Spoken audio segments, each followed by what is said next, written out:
Hello, everyone, and welcome back to New Dalancia, our homebrew Dungeons and Dragons campaign. I am your most gracious host, VGpunx, and your most gracious DM.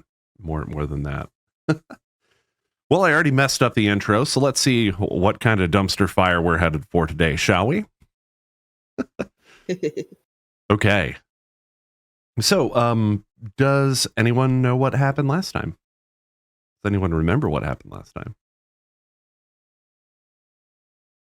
I can get us started here. No, go on. We have arrived in the library to have our meeting. I'm pretty sure Yolanthe or Rick tried to eat a book at one point, and we bothered some people, and that's all I remember. Sorry. No worries. That's really good. We also walked up on Val Phelan having a lunch meeting with a particular dwarf crafter, it seemed. And blacksmith, yeah. Yeah. Oh, yeah, for the sword, right? Mm-hmm. And while we were doing that, Yolanthe went into to the kitchen area to go sneak some cheeses. Yeah, well, that wasn't really important. But yeah, it is in the notes. It was so important. I do have it in the notes. Grand Theft Auto, yep.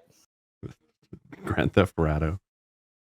I did add that to the timeline, so it is important that that happened. It's canon. Perhaps it becomes important later. You never know.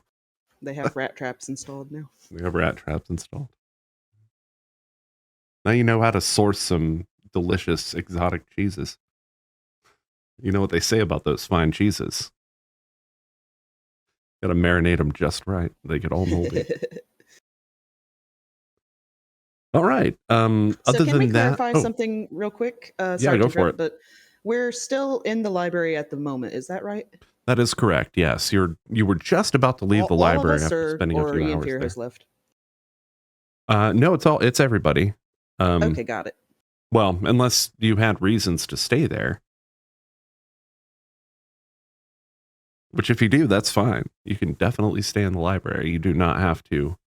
No one is going to force your character to go with. I mean, Ianfyr might, but no one's going to force you to go with Ianfyr to the meetup. I think that's just something Ianfyr wanted, or expressed that he wanted. Rek also told this story about Haresk, who they used to drop snow on from the mountains. Yep, that's also on the timeline. That was an important part. Everybody got some books from the library, and if you check your inventory right now, you'll notice that they're in there. Each of the books will have an associated journal entry, which you'll be able to open from the item itself, from the item description, and see what it is that you read during that, during whatever course of, reading that you do. So if you read during your downtime, you can open up your character sheet, pop open that book. There's a little link to the journal entry in there. You will be able to open that up once you start reading the book, and it will show you text that you've read out of it. So, typically I'll go over that stuff anyway, but that'll happen. Just going to give you a heads up on that, and I'll explain it again once we get there. Let me see. Is that all that I have on the notes for the beginning here? Ianfyr found 3 books, but we're going to obviously start with one because you can't read all 3 at once, unless you have some magical means to do so, I suppose. But don't do that because that puts a lot of work on me. Puts a lot of writing work on me. And I am writing all of this stuff by hand, which is fun. Okay. It's like I just set all 3 books right next to each other, opened up face. So when we left off, y'all were in the library. I'm going to get some appropriate music going here because there was a conversation that still kind of needed to occur at this point. Yes, there was another point that I forgot to mention.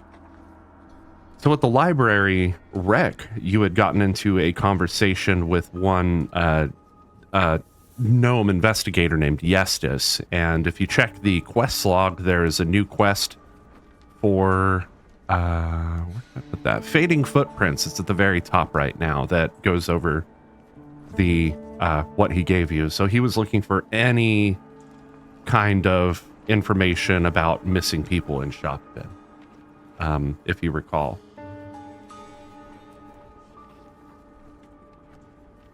And hello, viewer. Oh, also, thank you guys so much for the hype train a little while ago. I forgot to mention that as soon as we went live, but thank you all so much.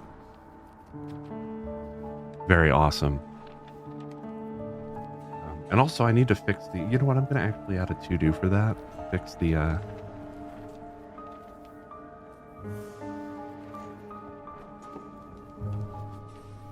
There. Got it.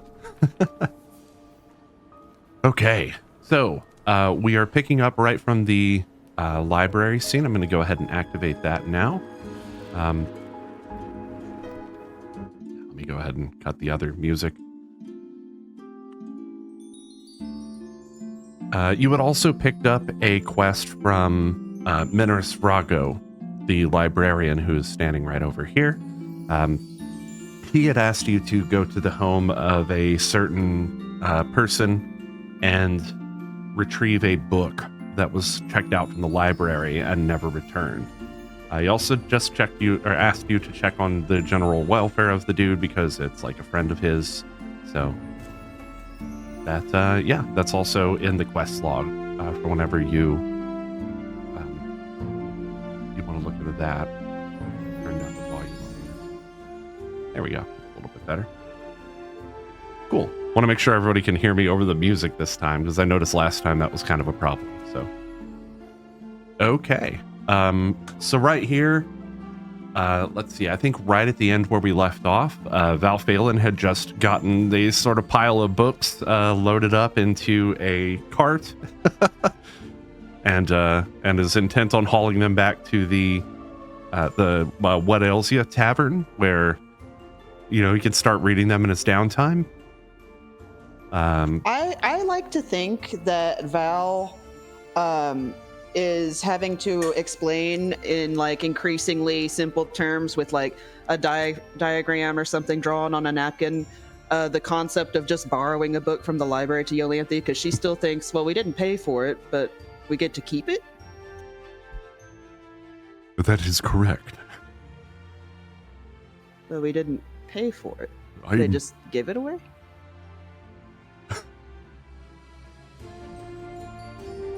You have to bring them back. It's like you're borrowing them. In fact, that's exactly what you're doing. Oh. But with extra steps, you see. Okay, I think I understand. He pulls over a whiteboard. Little sock puppets and everything. This is my Git history. No. Not bringing work into this chat. All right.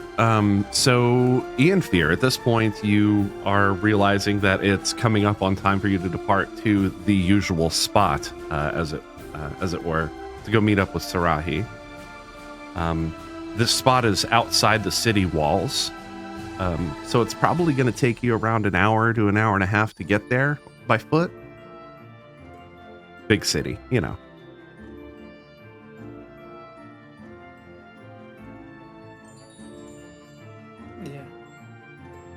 Did you, were you intent on departing for that, or did you have other business? I mean, I'm really I'm kind of curious to see where this goes, to be honest, because this is a little unusual for me. So what will you do here? Are you going to gather everybody up and take everyone along? What's the plan? I mean, I think...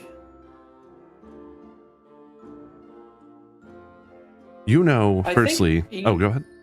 I was going to say, I think... So, I know... We had talked a little bit about, sort of what I've been reading from the books, and I think last time you mentioned that there had been mention in the records about there being a fire and the deaths of someone. I think it was the family. Yes, yeah, that was the thing. So I think in the case of this, I think Ianfyr would actually just head out, maybe try to not even involve the party at first. At first, how do you mean? Just go meet her by yourself? Yeah, just go meet her by myself, and then afterwards possibly go let the party know about what was going on. Okay, so do you communicate any of this to the party, or do you just kind of walk off? I think Ianfyr's been so busy with all this, he doesn't even think about the others at that time. He just kind of walks off.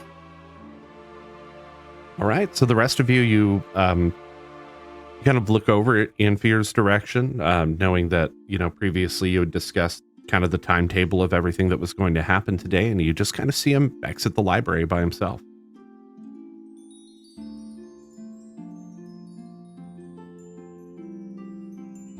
Well, I suppose I'm not the only one acting weird today. Should I tail him? Perhaps we all should. It was agreed upon that we were going to attend this as well, correct? Originally, yes. Very well. I'm with you. So, I guess everyone wants to follow at a distance. Are you trying to stealth, anything like that? Anyone? He didn't say anything, Tess is right? Going, but I don't know if everyone is following or not, because not everyone has spoken up. Yeah. Ianfyr's going with Tess. I mean, Rack would just be like, "Oh, we're leaving. What are we doing?"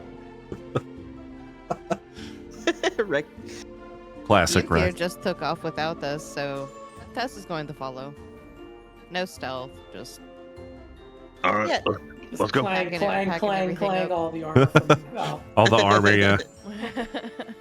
I'm going to go ahead and cut back to the landing page here, and let me get some appropriate music started back up.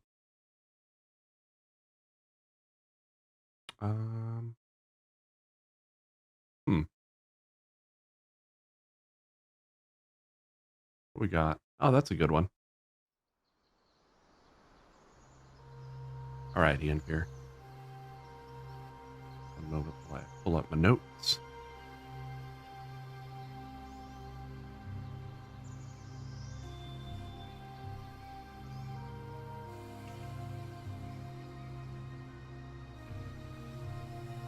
So Ianfyr, like I said, it takes you around an hour and a half to get through the city.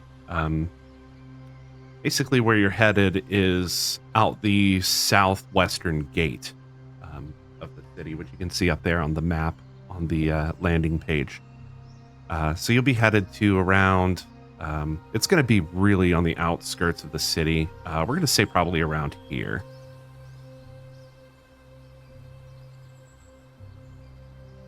Not sure if everybody caught that, but I'll ping one more time. Around here. So atop a hill, nestled snugly between the edge of the outer city and the verdant enchantra, which is the forest surrounding the city, there is an old tree, in the shade of which sits calmly your friend Sarahi. I'm going to go ahead and show a picture here. It'd be pretty cool. I mean, there is one on the thing, but we're going to do it anyway. There it is. She appears to be clutching a small, box-shaped object, and as soon as she spots you, she waves at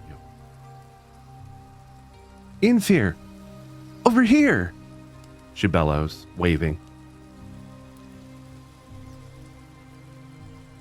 Well, I will.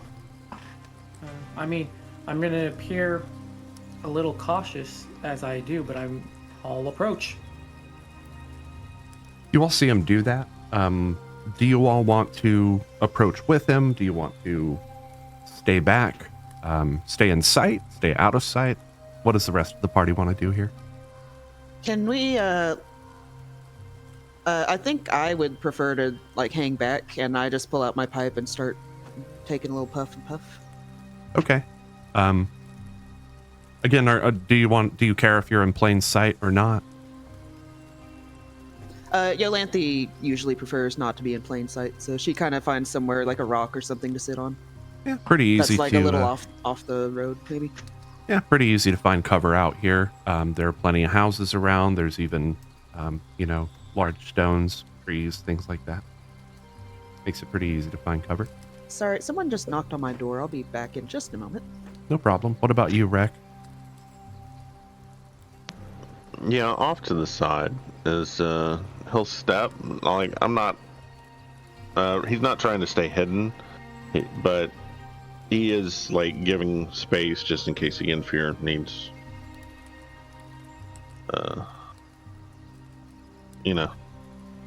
He'll wait to be invited up at this point. Understood. Tess, I imagine you're doing the same thing. Yeah, Tess is hanging back with Yolanthe to try and respect Ianfyr's privacy to have this discussion. Cool. Ianfyr, so Sarahi, as you walk up, says, I'm happy you didn't forget our old spot. The view of the forest and the sound of the ocean are just wonderful. Yeah, it's been a while. I'm back. Sorry about that. It was a grocery order that was to go next door. So, when I'm talking about this, I'm gonna be sort of looking around and saying, "Where did it go? It should be here." So because I think, so I may not. I hope I had mentioned it to you there. When Ianfyr had sort of left, he had created with the sort of like the he had created, I guess, I don't know if you would call it a shrine per se, but just sort of like, sort of like a small statuette in the figure of Sarahi that would have been around here. Possibly it would have been like made using some of the magical means in order to create it, like, with like the minor illusion spells or something like that. Well, it has been 2 years. It could have been removed, but you're right. It's not here. There's not a trace of it. Otherwise, the tree looks just as it did 2 years ago. There's the same, big knot hole, kind of on the side.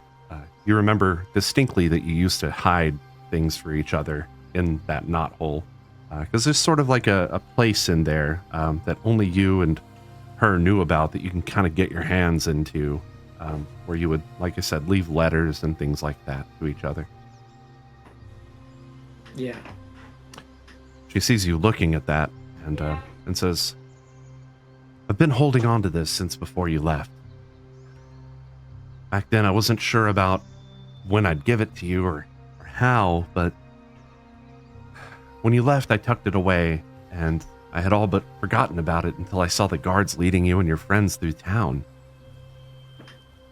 To be honest, I thought about hiding it here in the knot hole where we used to hide our letters to each other, but really wanted to give it to you in person. I'm grateful to finally have the opportunity. She hands you this little wooden box. It's currently closed. It just has a standard clasp on it. It doesn't appear to be locked or anything. As she hands it to you, she says, tell me, please, why did you leave so suddenly? I'm gonna say you were dead. Here you go with that again. I don't understand.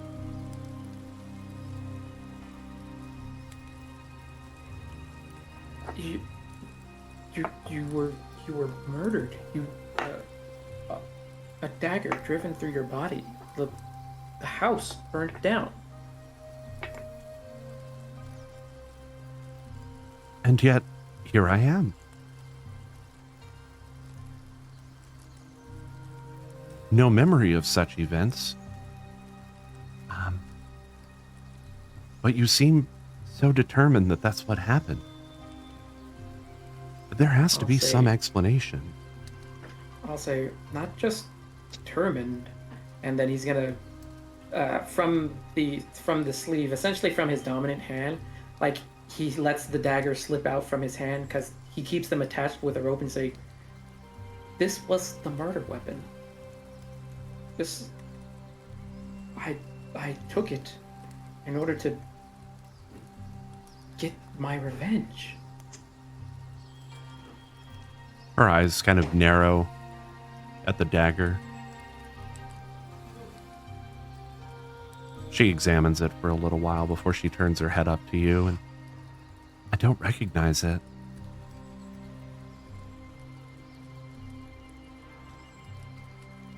I'll say, according to the people who I've met overseas, this belongs to the Dwarven House Drac. At least that's the crest that was on it.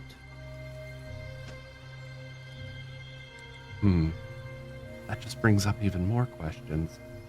I have no connection with any Dwarven house. Huh.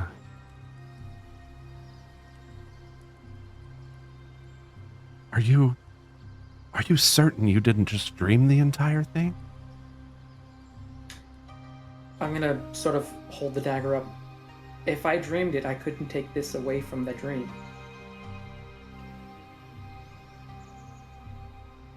Her breaths are shallow. She seems kind of panicked by the entire thing, but tries to remain with you. So you have a dagger. How do you know it was me? How do you know this wasn't some falsification?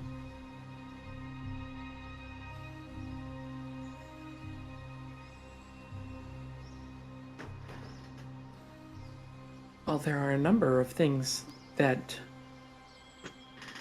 led me to it. Do you remember the night before? The night before you left. Right. Yeah, we met under the tree here. You had tickets to take us to the what was it? Oh my gosh, what is that place called? Me when I forget the names of the cities that I made myself. You took us on the ferry to Argenport. I say, that's not the memory I had. The memory I had was we were going to meet up, but you never showed.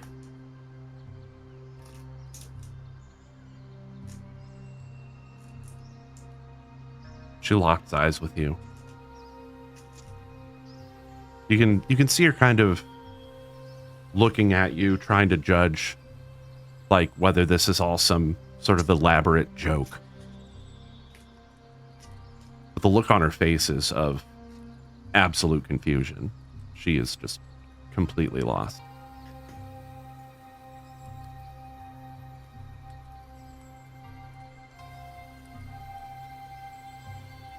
I don't know what's going on.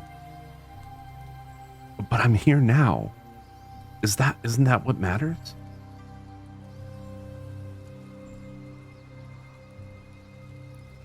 I'll say it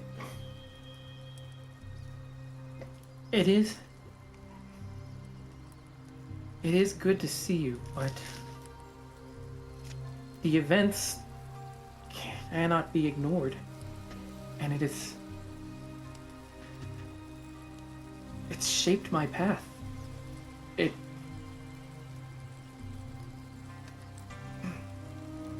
It's a question that must be answered.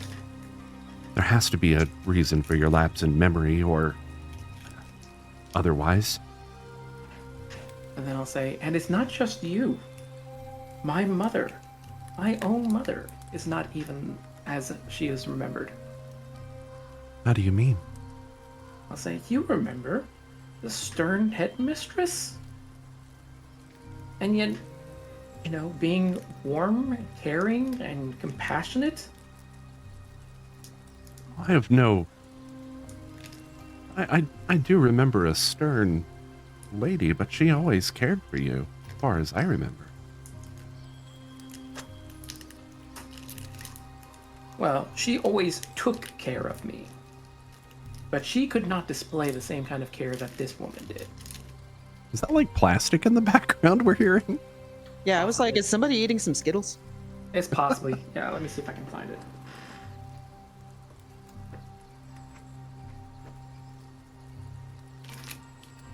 You still with me, though? Yeah. We keep going? Okay, cool. Well, you have my gift to you. Otherwise, what do we do now?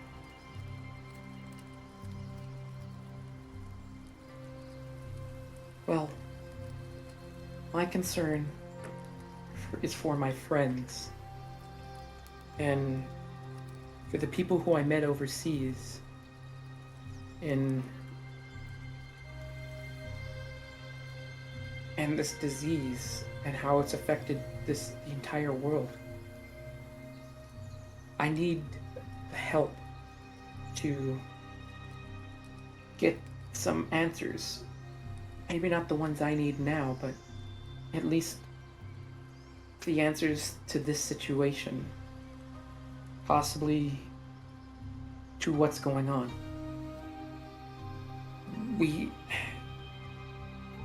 Your father,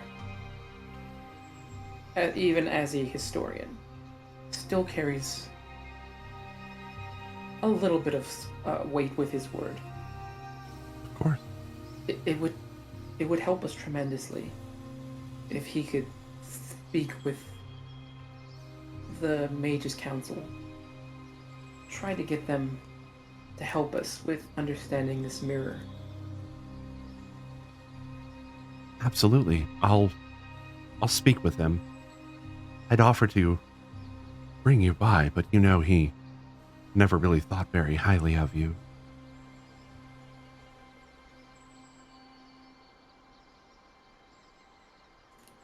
Well, I am very, very familiar with his thoughts on the subject. I'll speak with him when I get home tonight.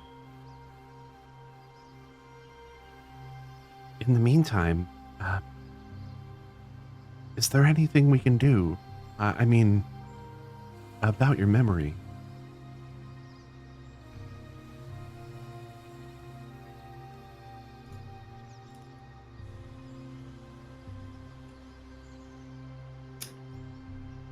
That I'm aware of, it would have to take some kind of incredible magic to affect it. So if there was something like that, then the answer can probably only be found at the college. Well, whatever happens, you have my support, as always. If you need me for the next few hours, I'll be in the Harbor District. You know where. Right. So with that, she stands up. For a few moments, she just kind of stands there looking at the forest and then turns to you. It's good to see you again.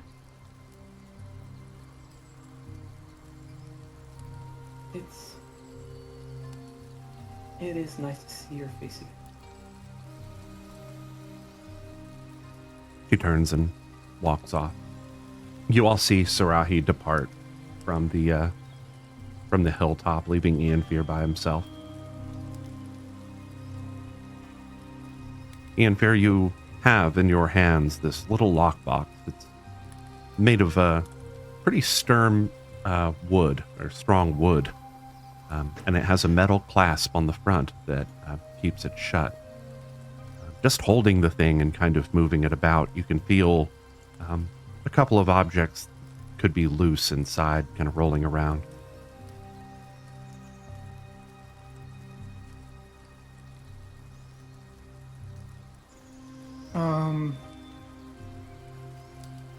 I'm not gonna open it right away, so I'm just gonna put it away. Okay. All right. Everyone else, what are you guys doing at this point? If Rex gonna like see if he looks around in our direction, if he notices us, and wave. Ianfyr, go ahead and roll me a perception check.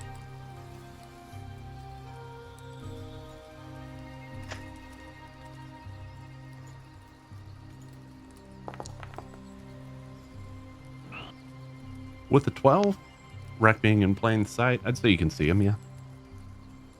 Oh, right.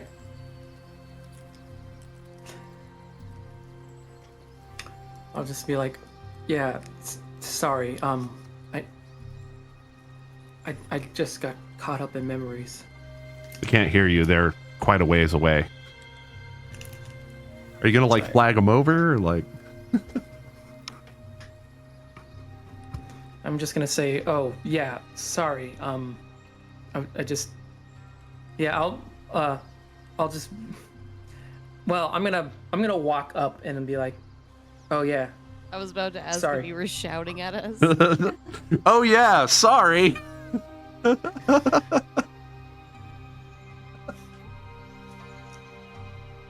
all right. We figured you needed some space. You've looked mortified ever since we arrived.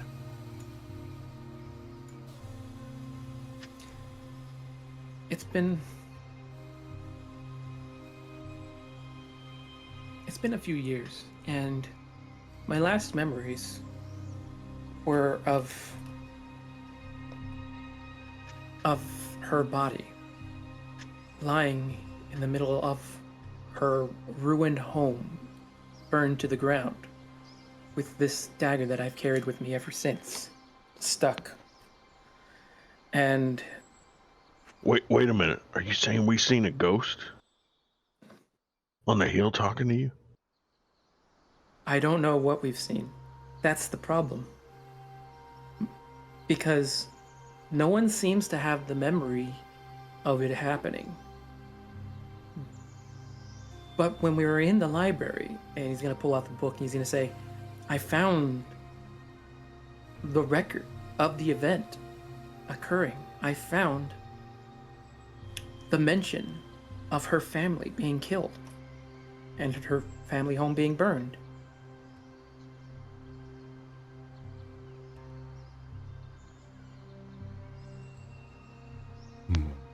That's spooky. I can see how that would be disturbing. That, along with these moments where it seems like all sound just disappears. Something is definitely weird around here.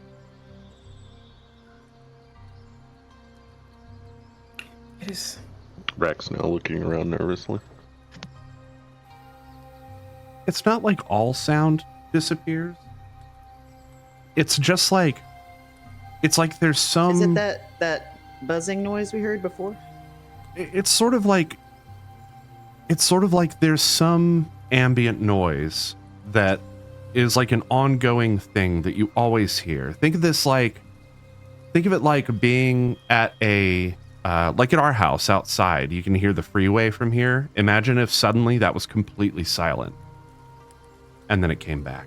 It's like something that you wouldn't normally like tune into or realize, because there's like so much other things going on. Like there's talking, there's like clanking of glasses, there's people, but there's just something sort of like that, or maybe like the ship noise from like Star Trek, and it's just gone for for like a moment.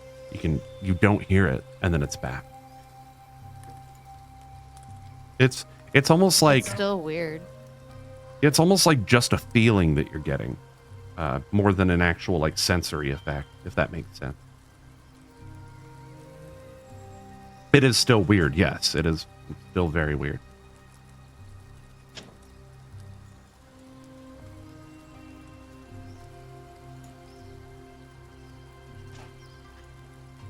Well,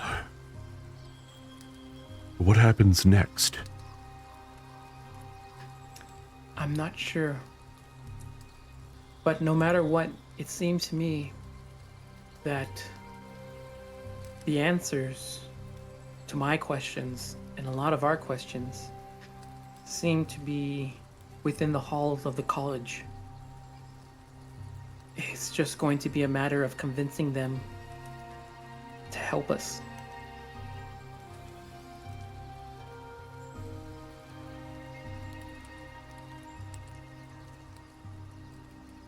Indeed. Well, if there's anyone Tess knows that can be very convincing, it's definitely you, Ianfyr. You have our support.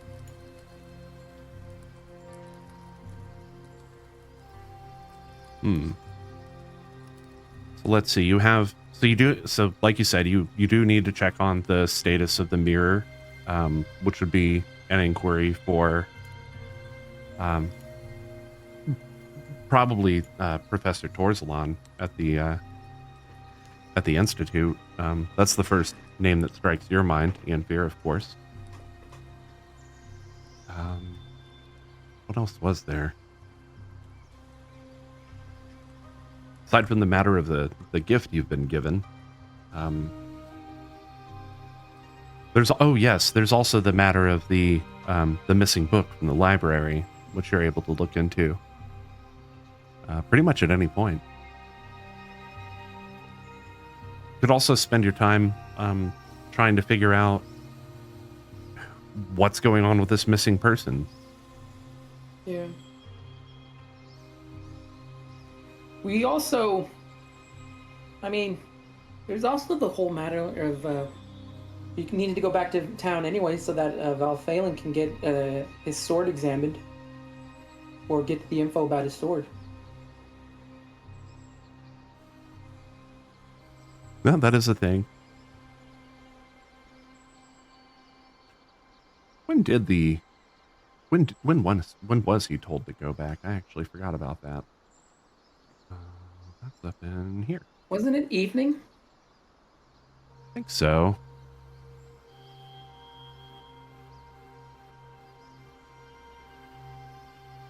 Where did I put that?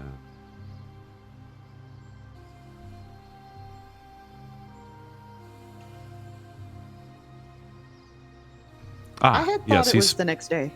He's supposed to go by himself to the market district after closing time, so at night. Oh. Which at this point it's afternoon. It's like early evening, afternoon. The sun is like starting to set.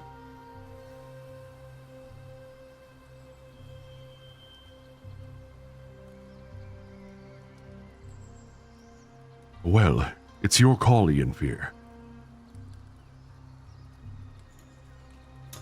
Well, it seems to be getting later in the day.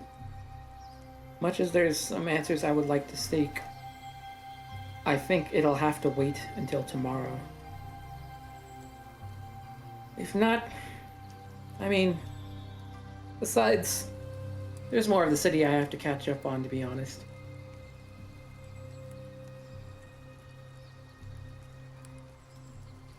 I have to return to the market district soonish.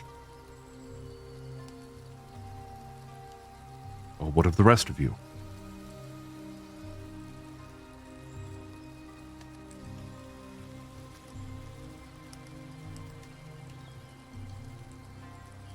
We can meet you somewhere. I don't have anywhere to be. Well, like I said, there's some other there are some other places you guys can go. So like I said, or to recap, the 2 quests that we have open in this area have to do with the missing book from the library, and then there's another one for looking into the missing person that was given to you, Rec. So those would probably be on the forefront of your mind. Okay. And then in that case, Rex would want to go to the last known place that he had mentioned to see if he can find any tracks or clues, as it were. Well, the place that he mentioned a couple things. So firstly, the place of the report was in the upper city, which is just the city inside the gates, or inside the walls. So it could be anywhere in the city, really. It's a very large area. The only other piece of information that you have is that the person who reported it is Sergeant Thorn. Hold on. Where did I put him? Thornberry. Not Thornberry. Sergeant Thorn Stormrider, that's his name. Old Alright. Bolty boy. So you know that. Then, Oh, go ahead. then Rec would probably want to go talk to him to see if he can get more information out of him to figure out what he's talking about.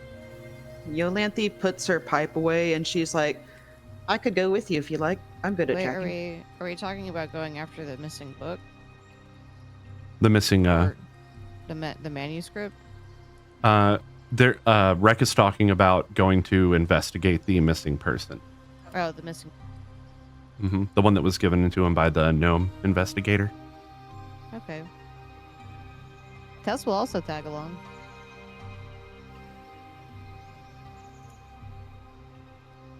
I mean, why not? Something to get my mind off of. All right. I'll accompany you as far as the market district. Then I have other business. You understand? Yeah. Did you want to meet at a certain place? At a certain time, just in case?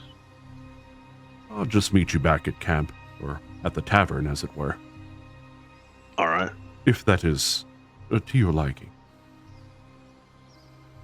It's fine by me. I just don't want to leave you out if you want to find us after you're done.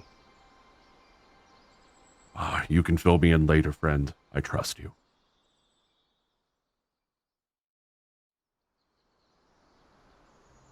Besides, what good am I without my weapon?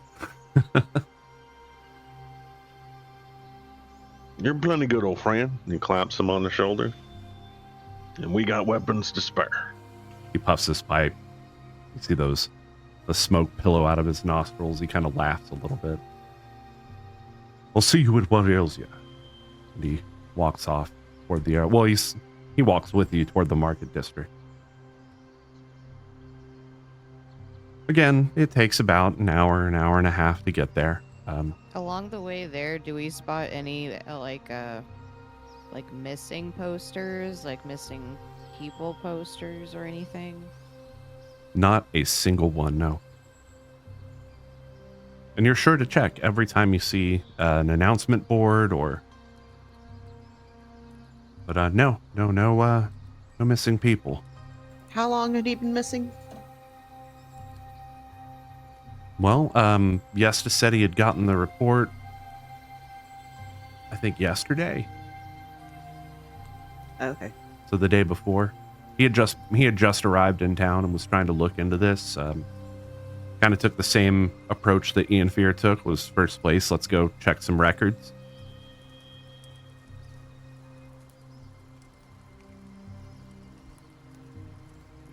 Seems Ianfyr has the opposite problem, though. He's got an unmissing person.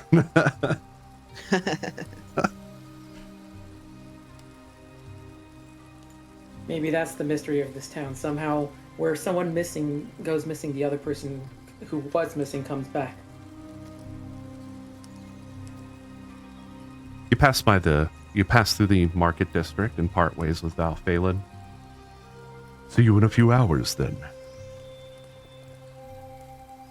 He proceeds into the blacksmith, where you can tell just passing by that he's greeted with warmth, and there's a fire lit in there. You proceed northeast to the castle district. Do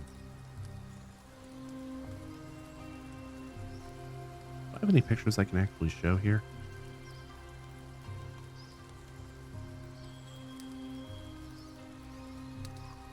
Yes. So, right, you proceed into the castle, into the walls, rather, of that district, and just as before, inside, and you remember the way because you were led there previously, you were led to the headquarters of the Sentinel Scouts, which is the guard that exists in the city. It doesn't take you very long to find the person that you're looking for. He's usually around anyway. Let's see. And just to refresh you, there is his picture.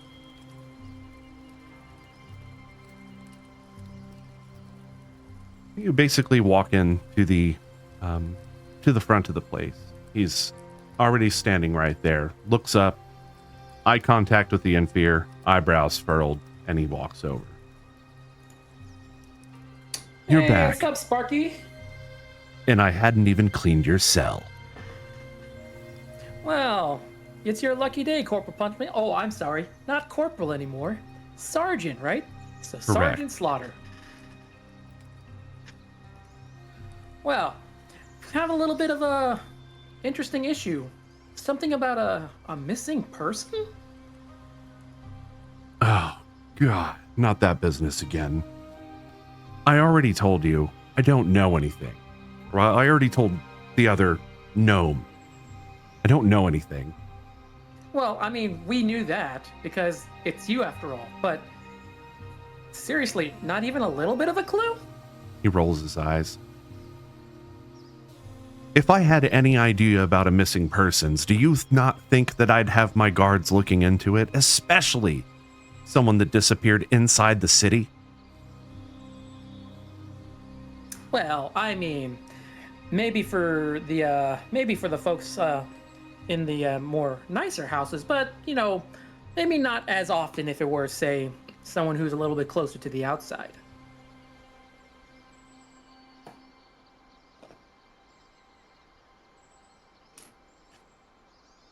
I'm listening. Go on. Well, it just strikes me that the only reason we know about it is because it was his friend, and he's essentially missing a library book. Well, a manuscript, really. And, I mean... I think you might be getting streams crossed a little bit here. So the missing person is a different... It's like a different thing than the book. Oh, is it? Yes. So the person who He may asked have you... had a library book, though. The person who asked you to locate the library book was the librarian. The person who asked about the missing person that doesn't have a name or anything like that was the investigator, and he asked that directly of Rec. All right. So I'll just say then, it strikes me as odd that even with as big a city as this is, like, you couldn't find, even, say, footprints, any sort of mention of a scuffle. Like, no one had even known who this was. There isn't a missing person. I don't know what you're talking about. If you're listening to the gnome, he's probably drunk. I don't know what else to tell you. Leave?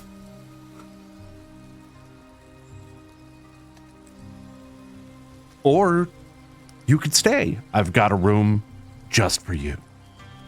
He gestures toward the door of the dungeon.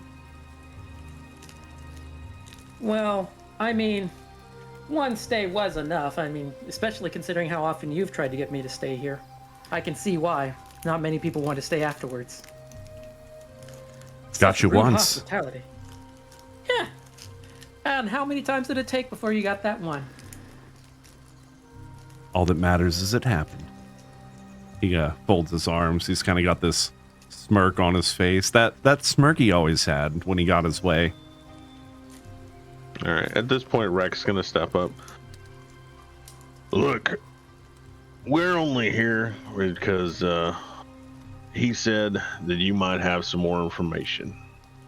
We're just interested in the fact that somebody's gone missing and somebody cares to find them. Now, if you don't care to find this person, that's on you. But to say that somebody went missing in the city, Look, we're just concerned, is if all. there And is if a you're not missing... gonna be, if you're not going to be helpful, that's fine. But threatening us isn't helping anyone. To be clear, the only threat here is to that one there, and he points at Ianfyr. As far as the missing person is concerned, if I get an actual real report of a missing person with a name, or any evidence that someone is missing at all, I will gladly look into it. But for now, all I have is a gnome who marched into my barracks and accused me of reporting a missing persons that I never reported. And furthermore, wouldn't report to an investigator because I've got all the people and resources that I need here to find people. You understand? Now, Not exactly. That's why I'm here. But he you seems seem adamant about it. Yep. Indeed.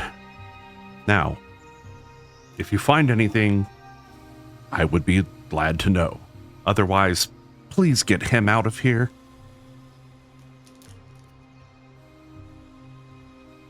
And turns to Ianfyr.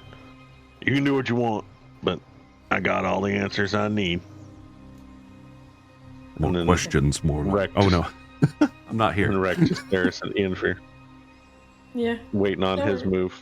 I'll just say, yeah, don't worry about it, because Sparky here doesn't really bother to get anything done until he's got the eyes of the council on him. So Ugh, we're better you're off looking for this on insufferable. our own. Then Rex will usher everyone out then at this point. Perhaps we should return to Yestis and ask if there's any physical report we can see.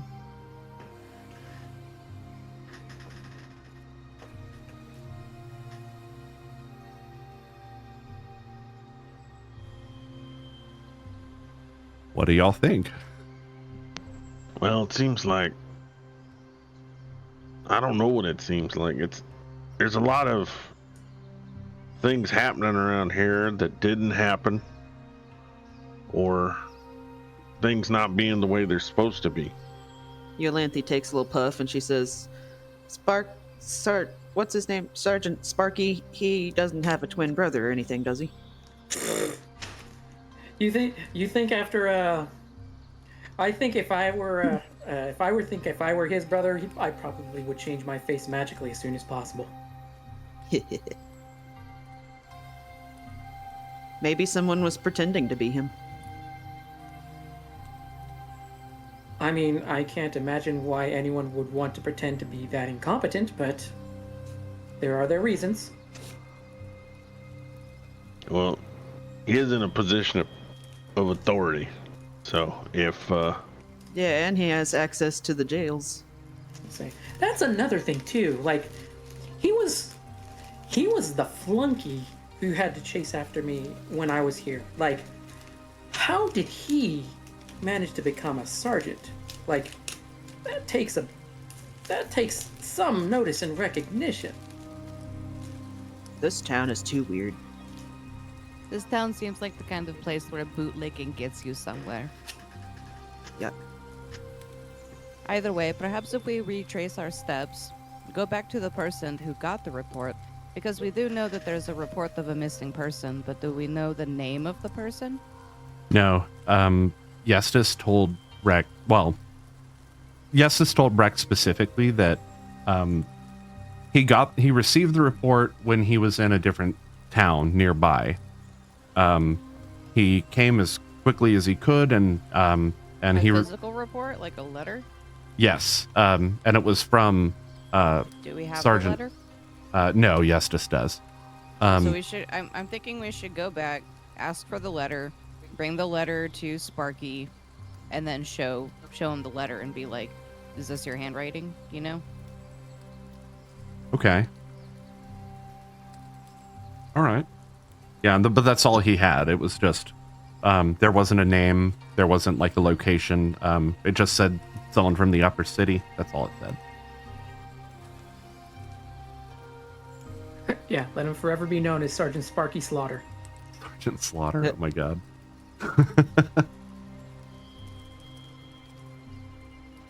Okay.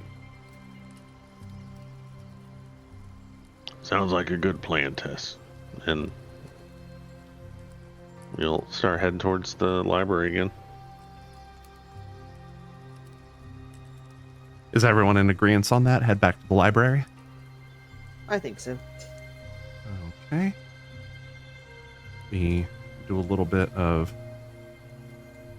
Keeping an eye out for Valphalin as we are walking back and forth.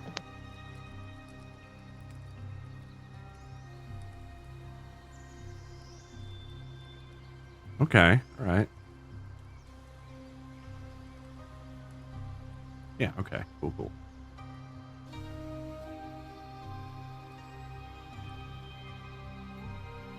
So as you pass through the market district, you sort of pass by the, you sort of intentionally pass by the blacksmith, where the fires are still lit, and you can actually hear Valphalin's voice as he seems to be recounting yet another tale of y'all's adventure through. We'll say it's probably the adventure through, like sort of the beginning of the adventure when y'all were in Bunavar, and how you became the heroes of Bunavar. You kind of hear him retelling the story with his own added little flavor.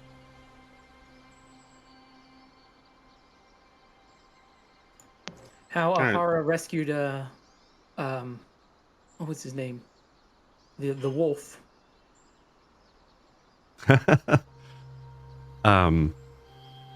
Oh my gosh, what was this wolf's name? Hold on. I actually still have it. Talos. I still have his character and everything, actually. All right. Anywhere else you want to stop before you get to the library? Not unless somebody else. No, I think we're on a mission. I think Ianfyr will kind of casually mention to Yolanthi, did you want to see the druids? Yolanthi tries and probably isn't successful to look real casual as she's like, I've seen druids. But like there's that little moment of where her eyes get wide and kind of like flustered a little. Okay. Why are you still wearing that?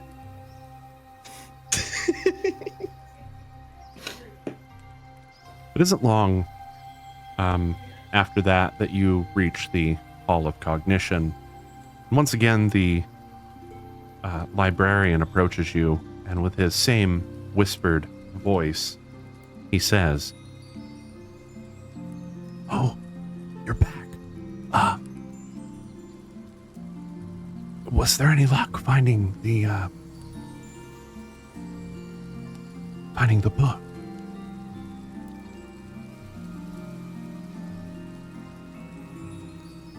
Don't everyone answer at once. Yolanthi digs out the book that she borrowed and she's like, this one? No. But if you're still interested, you can come by later and I'll read it to you.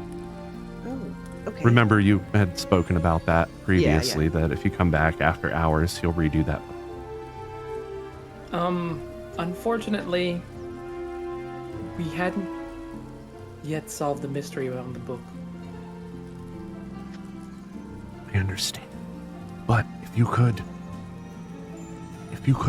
soon, I do have other people who might be interested in reading that, so we'd like to have it back. This is the one about the fictional monsters, right? Yes. Okay. Rack looks at Tess and it's like, do you know about a book? Wait, I'm sorry, I had to AFK to get some medicine. Are we talking about the missing book? Yeah, the Yeah. missing book. No, well, as far as Tess believes, we have yet to find any clues about that one. I'll be here when you need, he says, and he kind of walks off.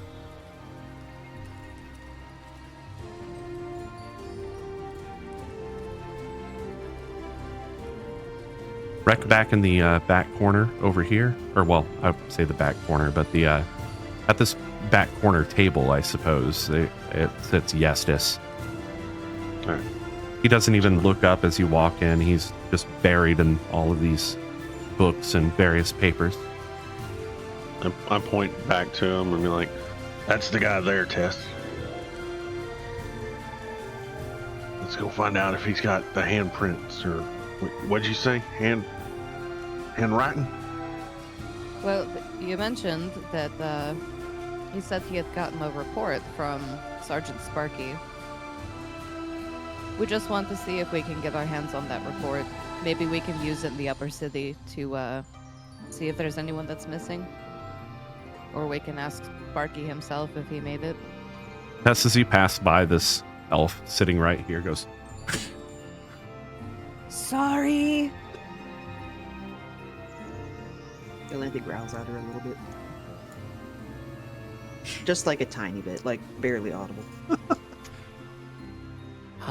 From hearing that, Ianfyr's gonna be like, we might need to get you some food soon. Oh, I'll be all right. I haven't eaten anyone in a long time.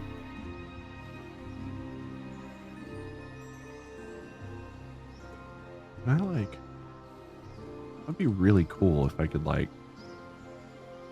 grab the source to this. You know what? I think I am going to do that. That's going to be awesome. Okay. I'll do that for next time. But in the meantime, this guy, right? Huh? Where did I put him? I'm really good at this. I swear to God, I'm a good DM. There he is. So once again, that's what he looks like right there. Mm-hmm. As you approach, he looks up as you close in, actually, he finally looks up from his work. You're back. Yeah.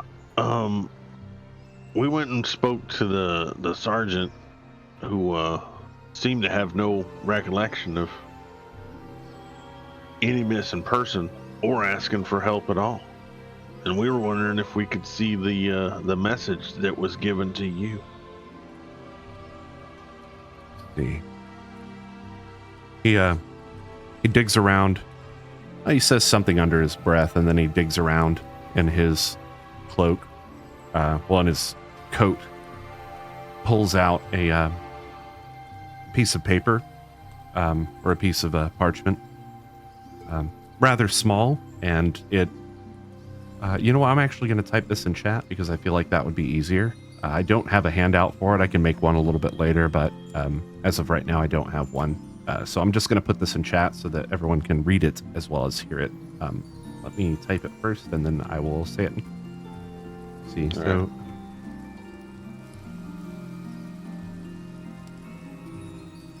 Does he hand it over direct? Yes, he does. All right. Rick takes a look at it, reads through it real quick, looks for anything that would be discerning, and then like looks over at Tess and it's like, "Can this make sense to you?" And Tess will take a read over it as well. That was not supposed to be him talking, but that's what the thing says.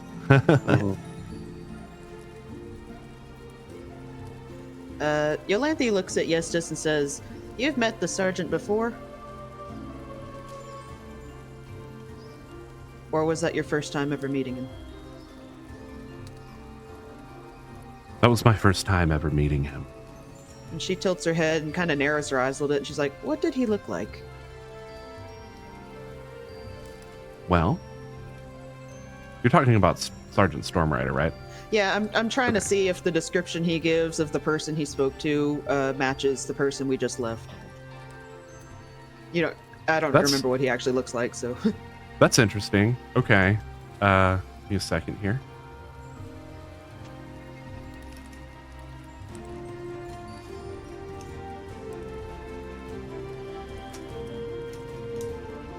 So yeah, he describes him to you. Kind of tall, black hair, pointy ears, you know, elven. Kind of a strong chin for an elf. Armor, shield. Is that the description of the sergeant? Yeah, it is. Okay. She kind of looks down his nose at you. yeah. Maybe I just think that about elves. I don't. Hey. Tess is going to try to hand the letter to Ianfyr. Does this look like Sparky's handwriting? I'll say he doesn't usually end by saying "meet me, Sergeant," like Stormrider, because usually he would definitely be the kind of person who would just say, you know, "Meet me here," and expect you to know who me is. Was he ever the kind of person to say post haste? I don't even think he could spell it, much less say it. Is there any seals or any other indicators on the document itself? Yeah, we'll say there's probably a stamp, like a wax stamp that bears the seal of Shapabinya. Any weird smells like cologne or, I mean, Roll a perception check. I'll let you roll perception or investigation on that one, but perception would probably be preferable here. Oh, are we doing smells? Yeah. And Tess is going to try to smell. I am going to use my bend luck skill, and I am going to add a D4 to that by using. So I spend 2 of my sorcery points, and then where is that? So where's that? Is it here? Where is it? Let's see if this links it in chat. Yeah, it did. When another creature you can see makes an attack roll, an ability check, or a saving throw, you can use your reaction to spend 2 sorcery points to roll 1d4 and apply the number rolled as a bonus or penalty of your choice to the creature's roll. And do so after the roll, but before any effects occur. Yeah, so I'm going to add a 3 to that. Okay. So that makes a 17. Okay. Yolanthe, were you also doing something? Yolanthe's looking at the pile of books, just kind of looking at them, and then she looks at him and she's like, "What exactly are you reading, anyway?" These are records. Just looking through, seeing if I can find names of folks might be missing. You know, at this point, it's pretty much a wild goose chase.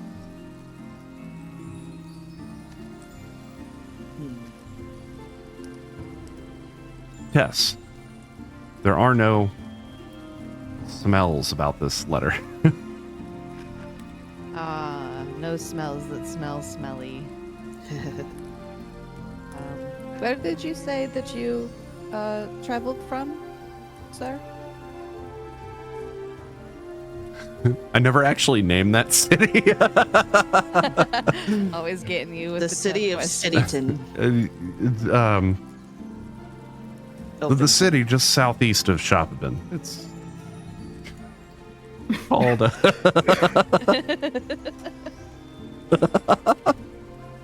Hold on, I got this. Give me a second.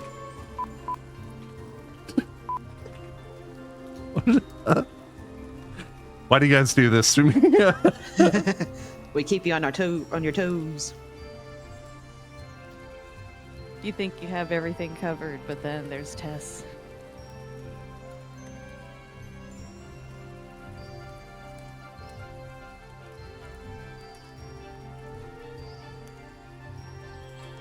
Oh. We'll call it.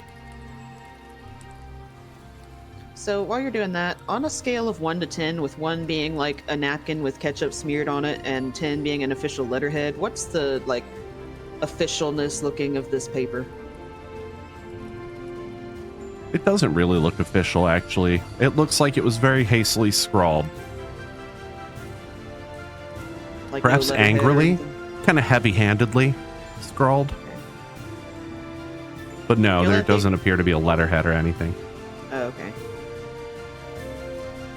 Oh, the city is called Baybrook.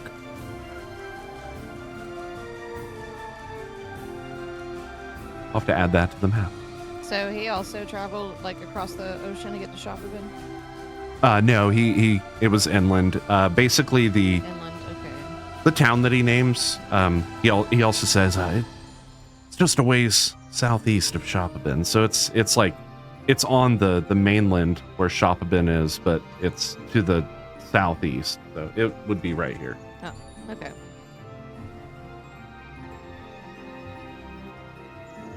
How long have you been here? Oh, what day is it?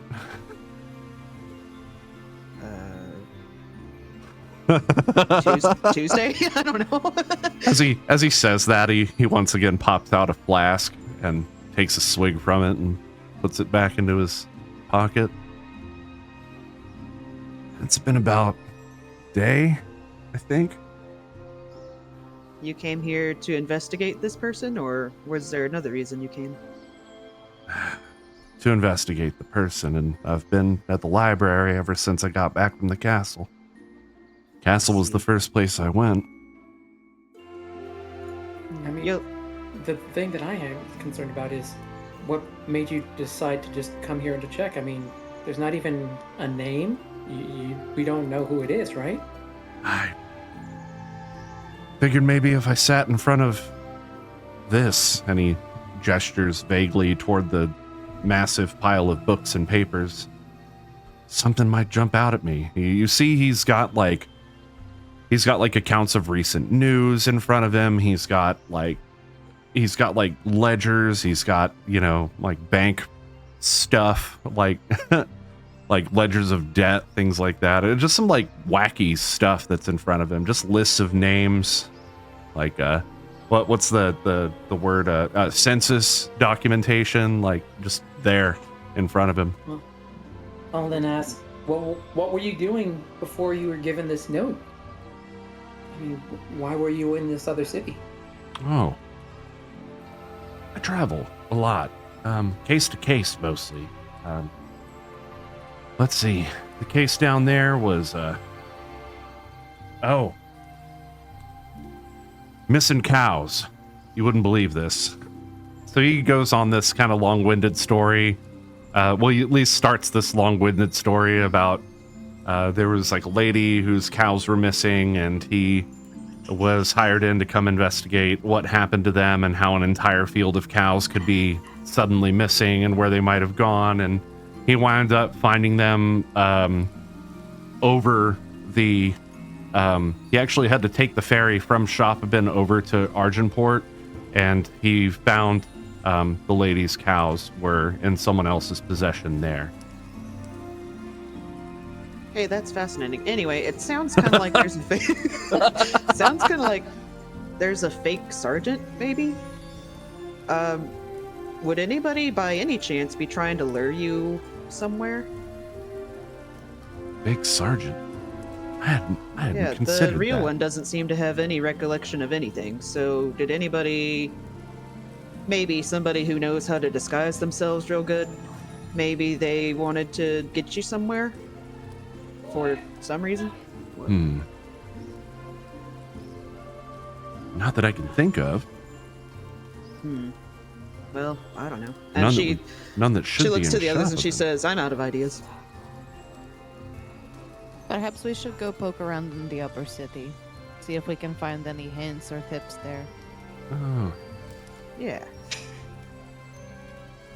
Can I come with you? I mean, I'm out of leads here.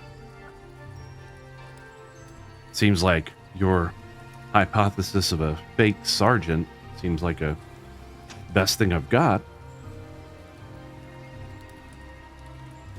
Tess does not see a problem with it. What say the rest of the party?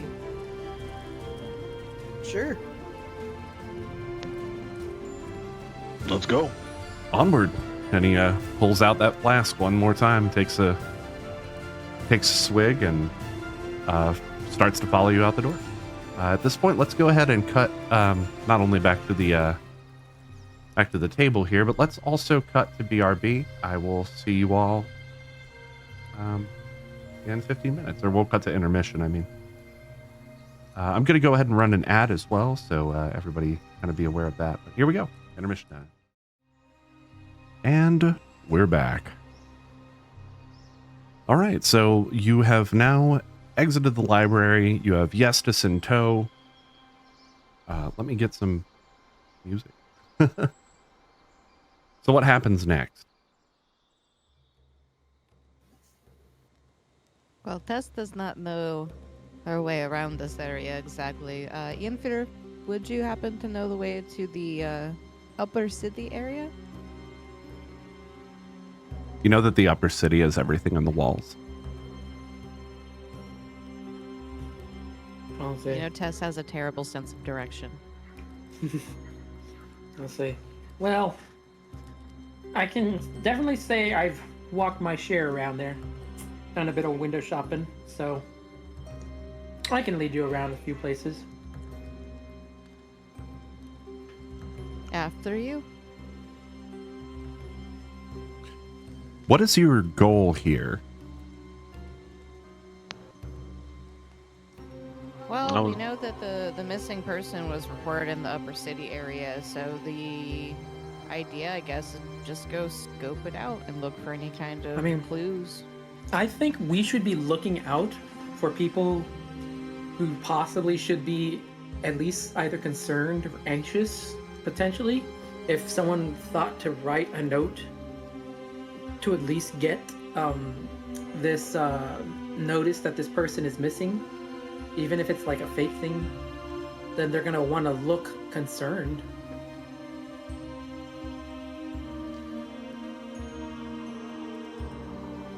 Were we not gonna take this paper to Sergeant and... Well, Ianfyr had mentioned that the handwriting does not look like it was written by him. Is that correct? But the seal does? That's what he said.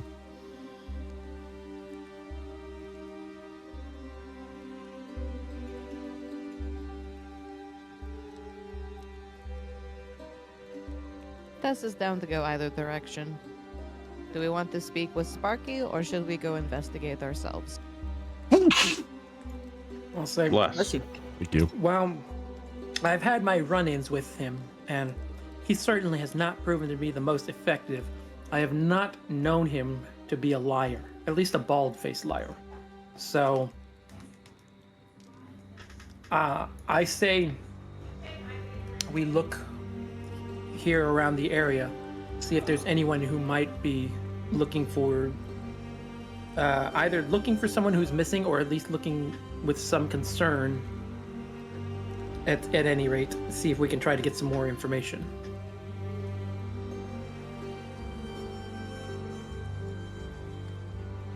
Sounds like a plan. So you're basically going to walk around the city looking for people who look concerned? Am I getting that right? I mean, either like if they're concerned or anxious, sort of, but it should also be like anyone who's trying to sort of look for someone or someone is missing or something like that. They would, you know how they sort of like, there's that concerned, anxious look, and then they're sort of looking around like they're trying to find them. I mean, if it was early enough that the person got this note like yesterday or the day before, then sometime soon someone would probably be start looking to put up posters if someone is missing. I mean, this is of course assuming there is someone who's like looking for this person who's missing besides this the detective.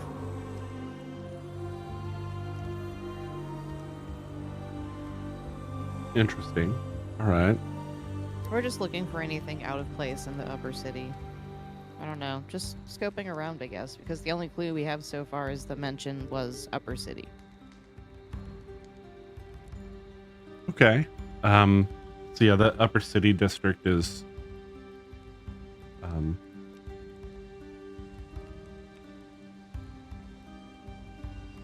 yeah, okay. Okay, so you start to walk through the upper city, and you know what? I'd like you all to go ahead and roll investigation checks. Yeah.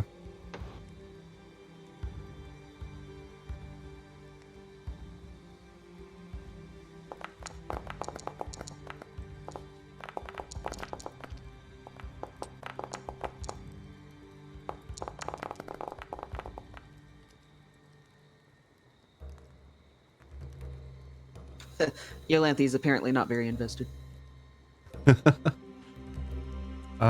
Rec and Tess. I'm gonna have something for you, but before I do that, I do want to let you know it is nighttime.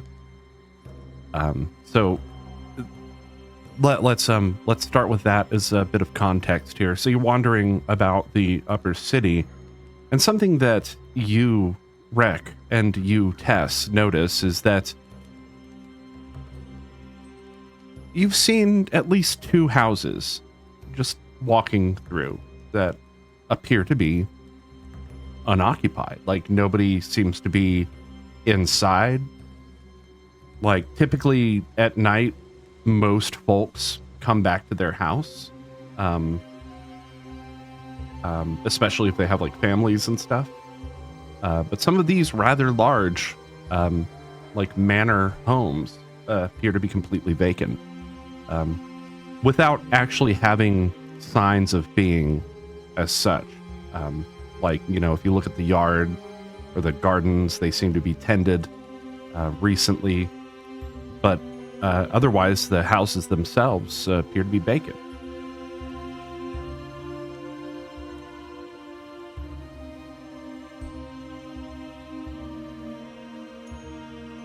Is there furniture inside? Like if Tess walks up to one of the windows like a peeping Tom and looks inside, is there furniture? Trying to do this without getting noticed by the guards. I mean, the house looks vacant, right? I mean, is it for sale? You don't see any kind of marker or anything. But there's just like no lights inside. No, there's not a single light coming from within. You don't hear any noise of anybody that sounds like they might be inside. Nothing. Any noticeable holes or gaps? Be like a rat friend could squeeze through to go scope out. Roll an investigation check again.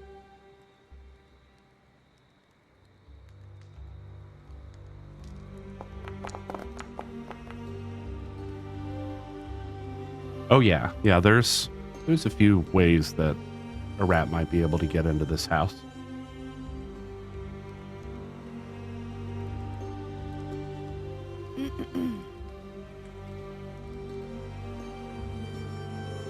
How close are the guards in proximity to us? The guards are kind of pacing along the street. There aren't terribly many of them. We'll say there are probably about at least 2 of them that you've seen kind of wandering about.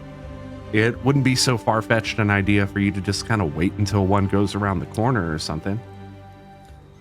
Are you guys trying to say you need a bit of a distraction? Well, Tess is going to try and get Yolanthi's attention. Tess Yolanthi's is just going kind of staring off to- into space, puffing on her pipe, but she sees Tess like waving or whatever, and she's like, huh? No, Tess is going to accidentally, quote unquote, drop one of her coin purses, and kneel down to collect any that may have spilled out, and she's going to ask Yolanthi for her help. Oh, sure. Yolanthi bends down to start picking up the coins. Are you in for a stealth mission? Tess Ooh. whispers Where are we as going? we, as Into we the are house? picking up the coins and putting them back in the bags. Tess has noticed that a couple of these houses are unusually vacant. Perhaps you could squeeze inside and take a look? Sure. She looks around at the guards and notes their position. Then she looks over and sees, I guess, like a bush or something. And then she's like, "Oh, it seems one of the coins rolled over there. I will get it." And like strolls Go over. ahead and roll a fucking performance check for me.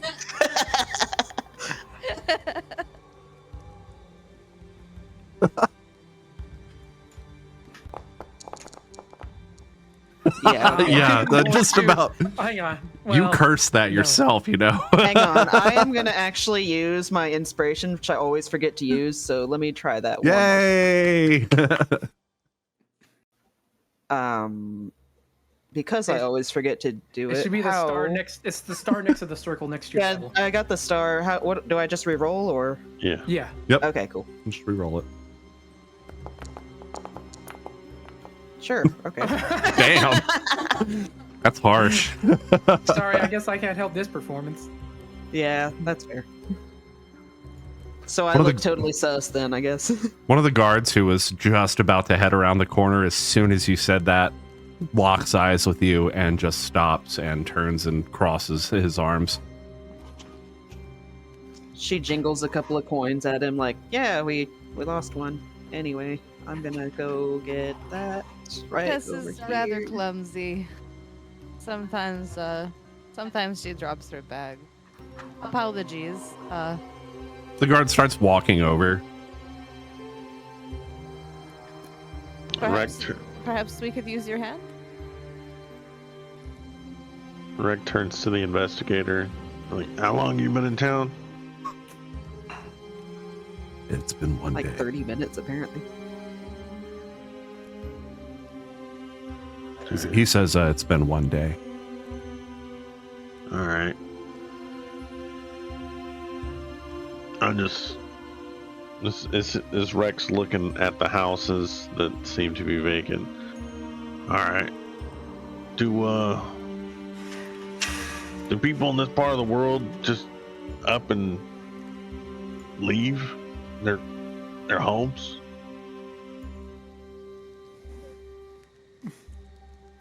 I could think of a few Um, reasons why, but house this size? As the guard is like coming closer, I'm gonna use my hand, wave my hand, and I'm gonna use a sorcery point to use the subtle spell, and I'm gonna use minor illusion in order to create the sound of a window being broken. Not on the Further house I'm behind. about to go rat. No, further behind. Oh, the okay. guard. I was like, that doesn't help at all. No. Okay, so the sound of a window being broken? Yeah. This is a cantrip. And then let me get the. Where is it? Yeah.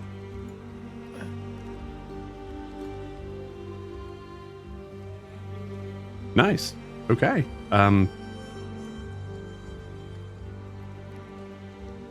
So you subtly create the sound of a window breaking off in the distance. You all hear it. But this guard immediately kind of turns around, looks directly toward it.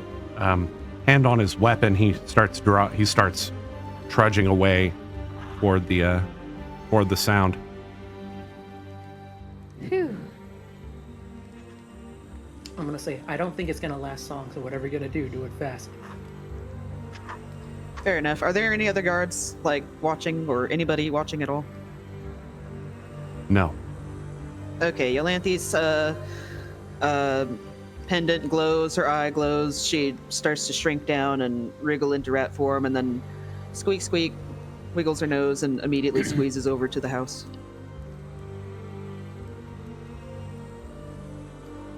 Just like booking it on her little rat feet. You're able to make your way into a cellar. And you're kind of finding these ways to get in through sort of the gap in the walls. But you make your way into a sort of cellar. There's to your right, there's a setup with some there's some wine that have been left down here to age. On the other side, you see various shelves that are full of, from what you can tell, spices, other food product. Directly in front of you, there are some stairs leading up. Okay,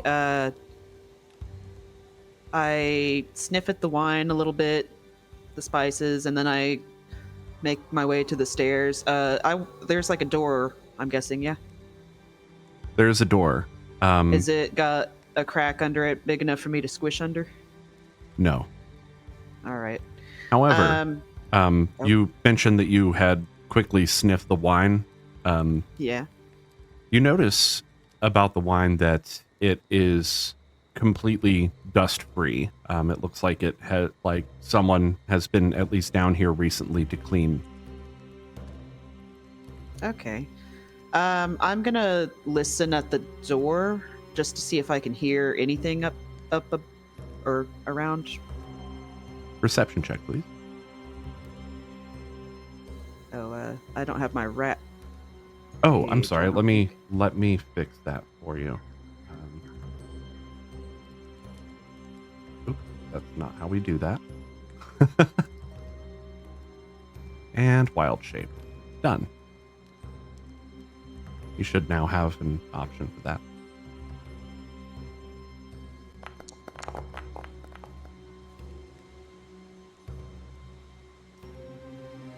All right. What do my rat ears hear? Nothing. Not a sound. Okay. Yolanthi backs away from the door and goes back into normal mode.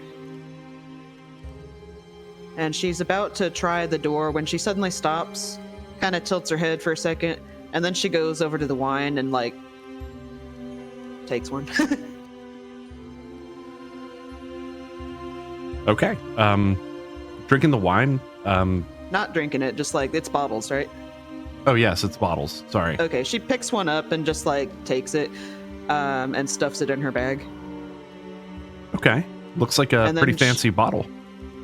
Okay, yeah, she can't read the label, but she figures maybe Tess or Rick or somebody can, and they can say, "Oh, it's this person or whatever, this brewer." What do they call it? Vineyard?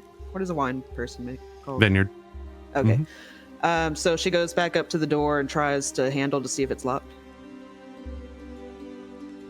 It is not. The door just kind of opens. All right, so she goes in, and what does she see?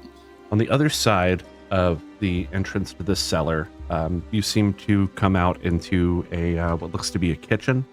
To your left, there is a countertop area with a big barrel of water. It is full of water currently. There's soap set out next to it. There are various plates. Again, this place is absolutely spotless. It looks like it was recently cleaned. Interesting. All right, so she's gonna kind of be slowly creeping around the house, looking around, seeing if she sees any people or whoever. Beep. Anything noteworthy in the house besides the wine? You trying to keep quiet? Yeah. Go ahead and roll me a stealth. And I am in my humanoid form this time. Found the key. And Bam. daddy- That is a natural 20. I need a like, do I shadow. have a soundbite for that? I do not have a soundbite for that. Noise. Aw. I'm gonna, you know what? I'm putting that on the to-do list. Get a soundbite for a nat 20. There. Cool. I also should get one for a crit fail, but you know. There. I think I could make that. I could use, no, I could probably find a better one for that. Anyway. So yeah, just kind of walking around, creeping, seeing if there's anything like at all interesting going on in the house, like anything that just looks weird or like that stands out, I guess. You pass under a sort of archway into what looks to be a large sitting area. Directly across from you is another hallway, and this hallway at the end of it has a set of flight of stairs going up to the second floor. Okay. There are a couple of doors open, both of them open at the end of this hallway, and you can start to see into them. The area is pretty much pitch black. Oh, good. Not creepy. The at all. only light, the light that is coming in is coming in from outside. So you're Okay. at least able to see. Just it's dark. Well, I have dark vision. Does that matter at all, or no? That's what's allowing you to see. Oh, okay. Well, then she's gonna, I guess, after doing a little like sweep of the downstairs, go upstairs and go to the first door that she can get to. As you pass by the doors, She's not gonna in go the- in. She's just gonna like look in the rooms. As you pass by the doors in the hallway, you take a moment to peer inside of each one. One of them looks like a sort of bedroom. Bedroom is completely empty, but it is also completely spotless. There's a desk just in front of the, or kind of near the bed. It faces the side of the bed that has some, we'll say like a book on top of it. It's closed. Otherwise in the room, you see the usual, bedroom furniture. There's like there's a body mirror. There is a, some sort of, wardrobe. Okay. Yolanthe picks up the book and looks it over. Does it look like it's like a kid's like a important book, as best as she would be able to tell? One thing that you notice is the format, the shape of the words as they fill the page. It seems like every page has some sort of particular length of characters at the top, though you can't make out what they are. Otherwise, there seem to be like paragraphs following each of these little blocks. Or they're kind of like a big body of text that follows each of these little tiny blocks at the top. Okay, so she puts that in her bag as well, next to the wine, and then checks out the next room. All right, going into the next room. This appears to be some kind of a closet. It has a broom. It has a small pail that looks like it has the remnants of water in there. There's a mop nearby, and inside the room there are various different containers that have some sort of labels on them you can't read. Okay.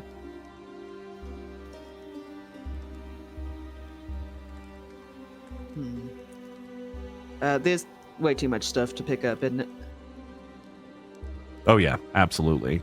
I'm sorry, wait, To be clear, can you give me have that description of this room one more time? Just like, so this appears to be some sort of a closet. There's a broom in it. There's a mop in okay. it with a bucket, and there's a bunch of various like little bottles and boxes and things that or like little barrels or things like that have various labels on them.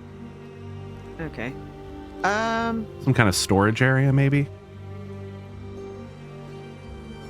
All right. Well, she kind of looks around just for a second, and she picks up one of the bottles just at random and I guess kind of looks it over. Is it like a potion bottle, like a little one, or is This it... one does appear to be a potion bottle, yes. Okay, so she puts that in her bag as well, and then she looks out the window. Is there a window upstairs?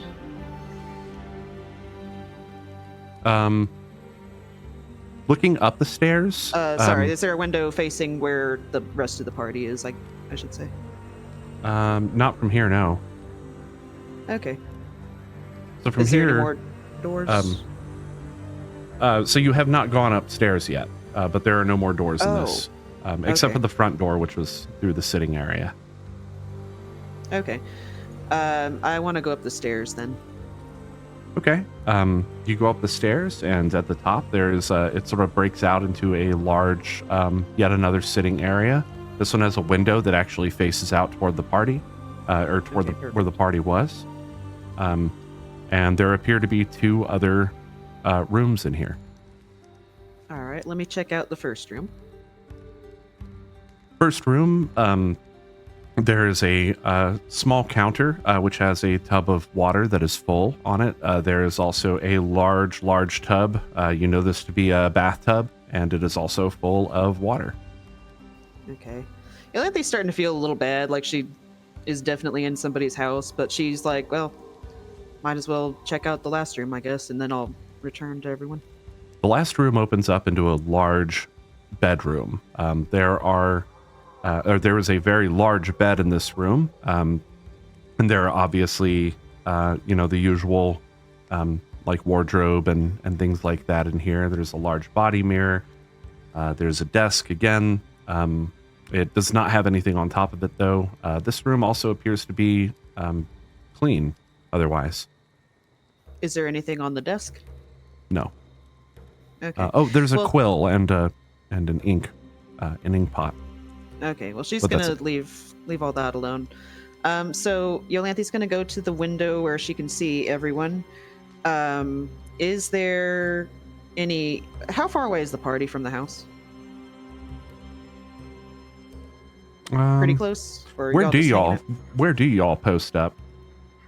Do y'all just stand out front of the house, or? We were just out in the road, whatever the common walk area is between places as we were going. Yeah, I suppose it also depends on like if this is a house that has like a yard, or if that would be more of like the house has a backyard, and this would be sort of like, like how some of the major cities have like sort of like apartment buildings that are next to each other type situation. They're just out there being fucking street punks and shit, just loitering. Okay, do I see any guards? By this point, has that one guy come back? There are occasionally guards that walk down one street or another that you can see from the window. Yeah. Are they near where the rest of them are? No. They Okay. Oh, go ahead. Oh, go on. I'm gonna use my phase step ability to pop back over where they are. Okay. Can you link it? Maybe it's not giving me the option. Does it not do that? Let me take a look as well.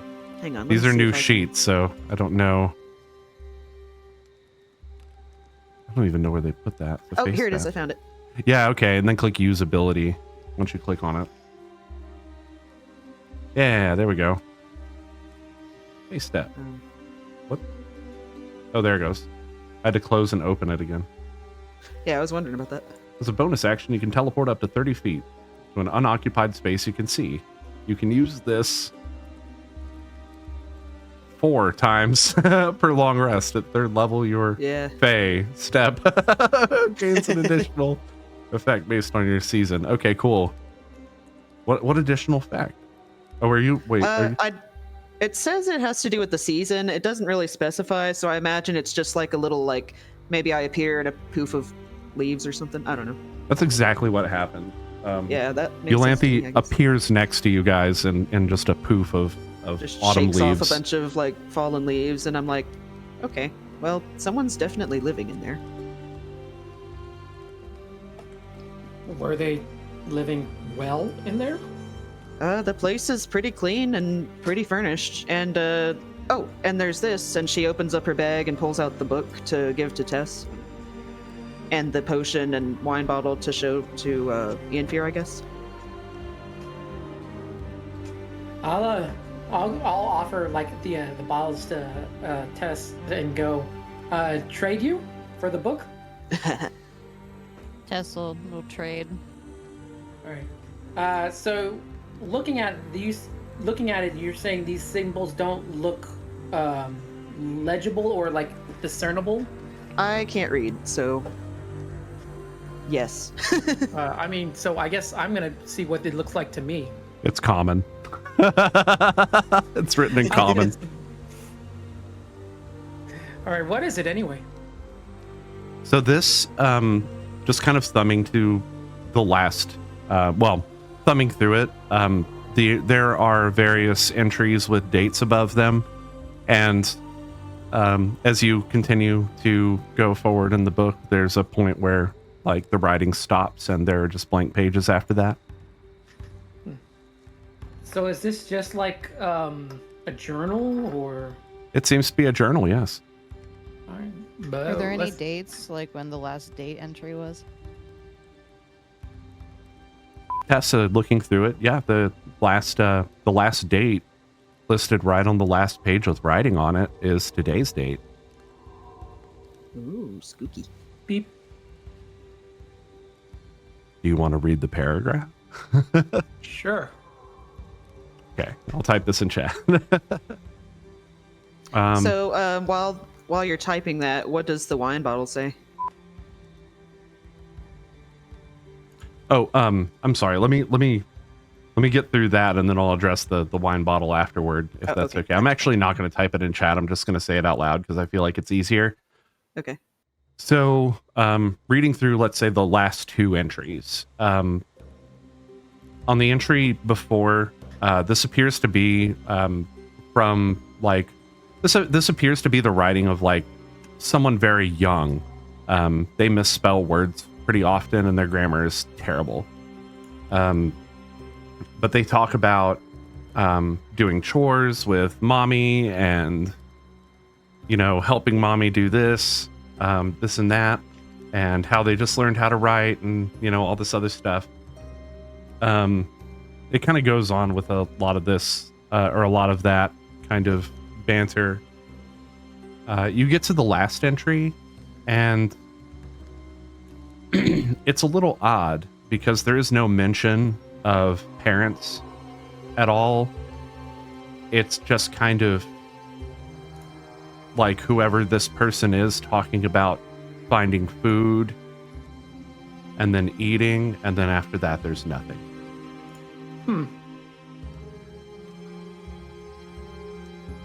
Interesting.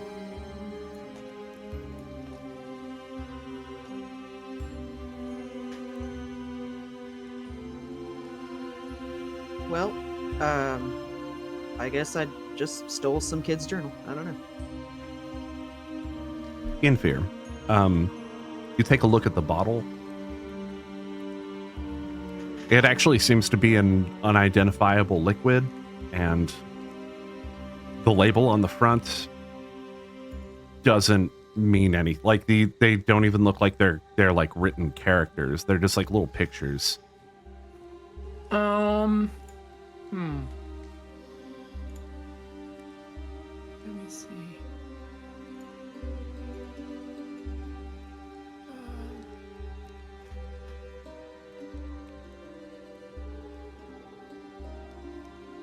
Okay, so it's just pictures on there, right? Mm-hmm. The liquid is All right. sort of a green color. I'll see. I'll try to see if I can smell what kind of basic ingredients I can smell from it, like if it smells sweet or something.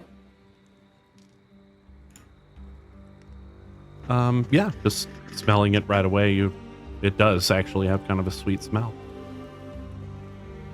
Kinda makes you feel sleepy. Drink it, Rick.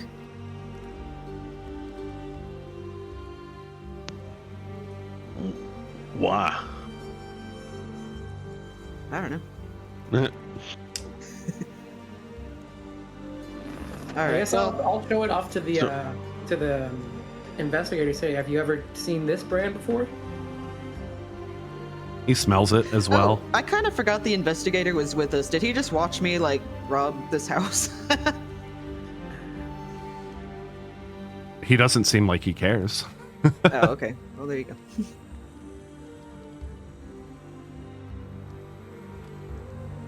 But yeah, I'll No say- people though, he says. But yeah, I'll point out the bottle. Say, do you recognize the brand? I don't. He takes it and he sniffs it. It smells sweet though. Oh, that's kind of a weird feeling. Why don't you hang on to that? So Yolanthi's looking at the other house like, okay, I don't really feel like we got a lot of helpful things from this one. Do you want me to check the next, or should we just move along? Actually, I've got a bit of an idea. I'll say, hang back. I'm gonna wait till the guards come back around on their rounds, and then if one of them comes by, I'm gonna say, hey, listen, sorry to bother you. We've got to deliver this package here. You know the folks who are supposed to be here, so we can give it to them, or? That house right there. But so I'm gonna point out, like, yeah, the folks here. Where are they? No one lives there. Huh. That's weird. Maybe I got it wrong. Did anyone? And I'll point to the other one. Is it maybe that house then? I mean, I don't know. It's your delivery. I'll say, I hope not. This would suck. Trying to find. We'll see. Yeah. This may be someone's weird idea of a wild goose chase. All right. Well, thanks for the help. The investigator kind of looks over at the house again. As the guard walks off, he says, now, someone definitely lives in that house. This town is too weird. Yolanthi opens the wine bottle and takes a drink of it. It's really, really good. Tess, try some. Tess will take a swig. It's kind of an earthy, but it's very fruity as well. The flavor, it's quite complex, actually. Oh. Yolanthi kind of leans over and looks at the cellar door really temptedly. I'll say, I don't know about that. After all, just the smell of it kind of made me feel a little. Well, that was the potion, wasn't it? Not the wine? Let's see that potion again. There's actually a bunch of them, and there were boxes too. I couldn't carry all of it, and I didn't really want to take somebody's stuff if they just are living there and on vacation or something, but if quote unquote no one lives there. You took the Then- wine. Huh? He says, you took the wine. Yes.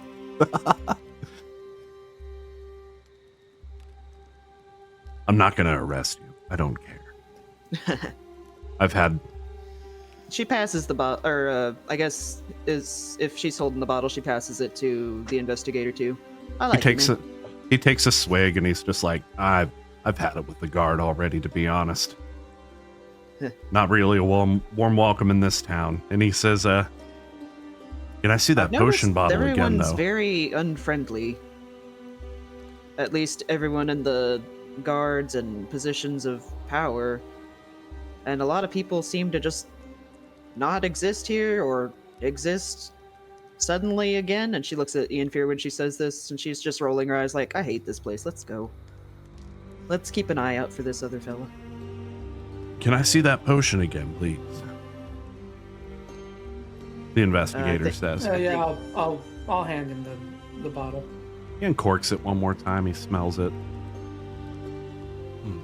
He's like looking at it. He swirls it around a little bit. think this might be a sort of sleep aid, if you will.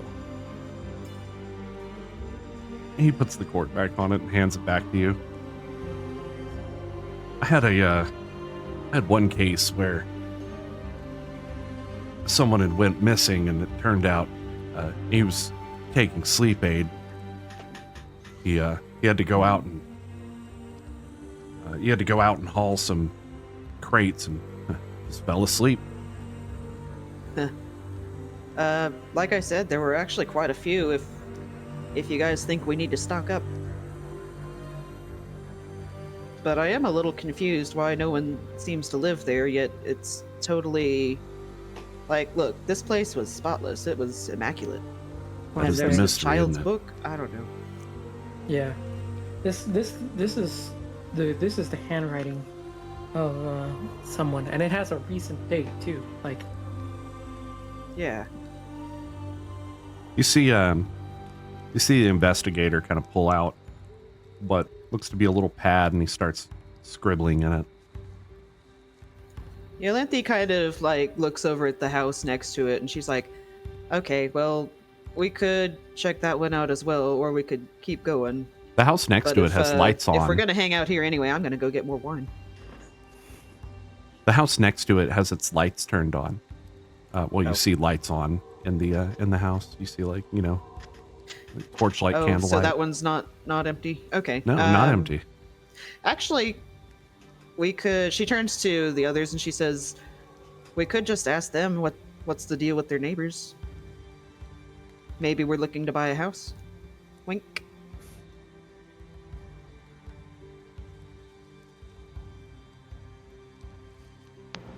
Let's make him off as a little suspicious. I mean, we got the guy here who just came into town. Clearly, he needs a place if he's going to be living in the area, and if no one lives here.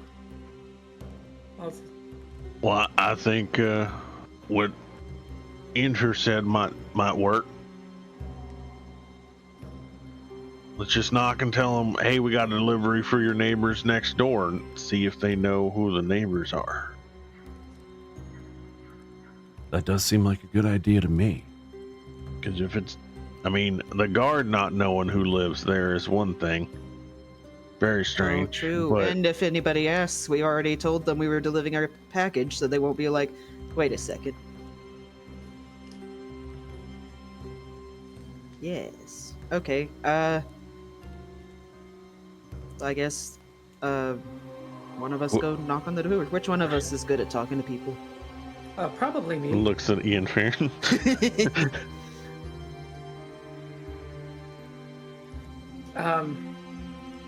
What? So, By the way, I was gonna go ahead. what is the package? I think it's gonna just be the potion. Okay. Anyway, so Ianfyr is gonna sort of wrap the cloak around him, and for the bonus action, since it's a cloak of many fashions, he's gonna fashion it into looking more like sort of a commonplace sort of like work jumpsuit. Okay. That happens. So he walks up with the potion in hand. He's gonna knock on the door of the other house with the lights on.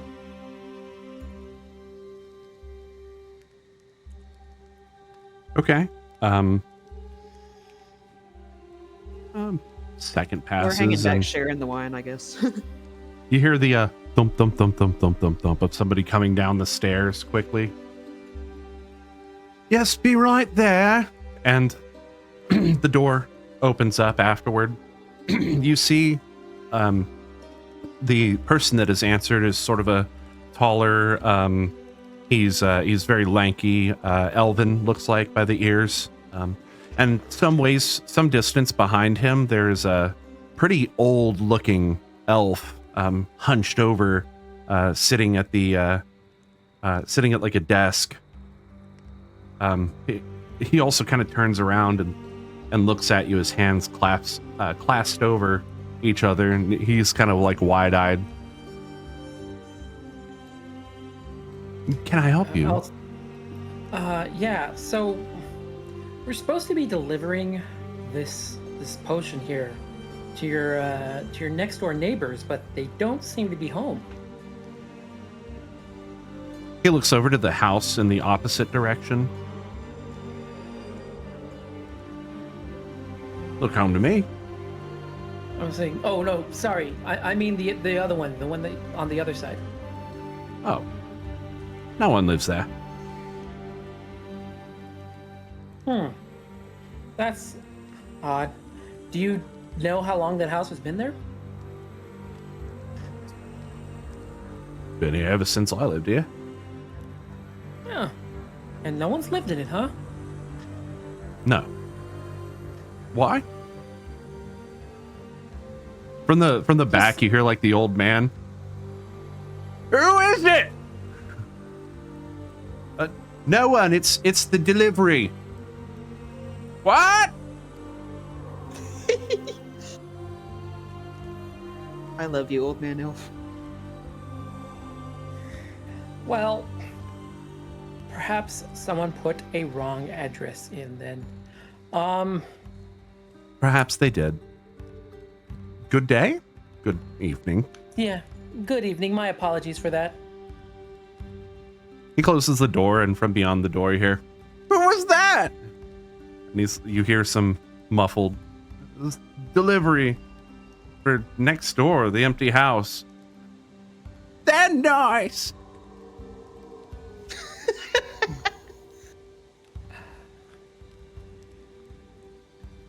All right. Yeah, I guess I will go back down to go talk to the others. Say that's weird. Besides the old man, apparently, they said no one lived there. The old man. Well, there was an old man who I could hear, but I don't know how much he could actually understand what was going on. All right. Well, I guess we'll keep an eye on it. I don't know. We've got so many things to look for right now. This place is wild. Well, look, I'm not saying it's ghosts or anything, but a lot of people seem to go missing, and nobody seems to care. Like something makes it where they just think that they're gone or never were there. It's Well, also strange that the book that we picked up had today's date in it, despite Yeah. them claiming that And no one ghosts, has right? ever lived there. I'll say, well, hopefully you'll stick around with us this time. We know your feelings about ghosts, especially on ships.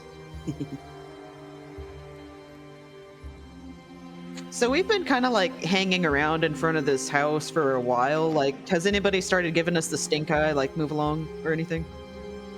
No. You actually see like there are other groups of people, folks who Okay. are just kind of out in the street talking as well. It's actually kind of a pretty common thing to do. It's nighttime, and a lot of folks are like on their way home from taverns and drinking after Okay. work, that sort of thing. So pretty common sight to see people talking in the streets, especially in residential zones. I want to hang on, let me check on something real quick. Carry on. I'm just saying it's it's a level of strange I'm not comfortable with. It definitely seems like somebody lives here, but both the guards and the neighbors don't think anyone has. Why would someone do this so suddenly? That is the question, isn't it? Look, it's getting late. Why don't we head to the bar? You can buy me a drink. Hello. And she taps on Yolanthe taps on the wine bottle. I'm pretty sure we can bring our own drink in. A harder drink. Oh, Yeah, alright. worth a shot. Well, I guess we actually do need to meet up with Val, don't we? Yeah. Sounds good to me. All right. And start heading that way. Okay. Let me.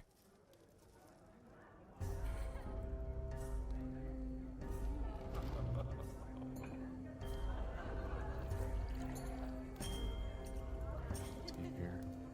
Just one moment while I load everything up.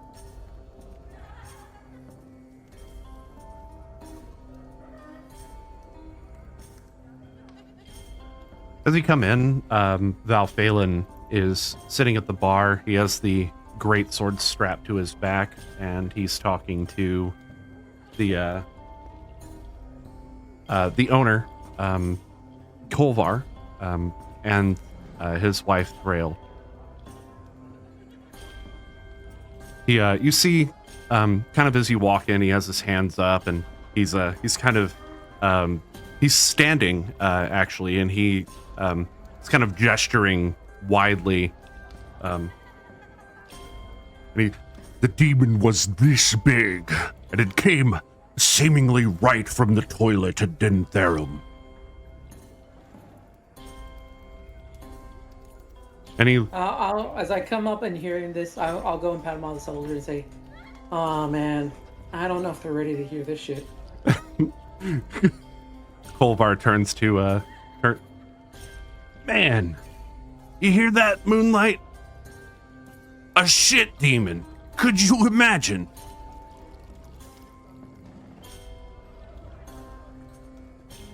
She's just kind of like giggling.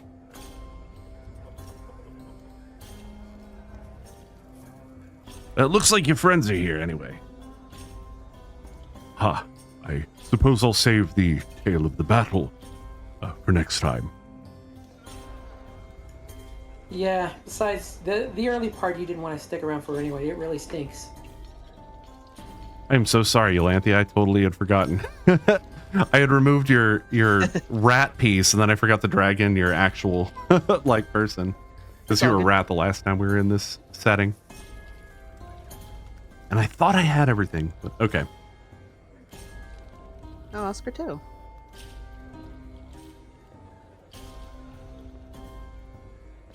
Tess would like to order a hard drink. Hey, coming right up.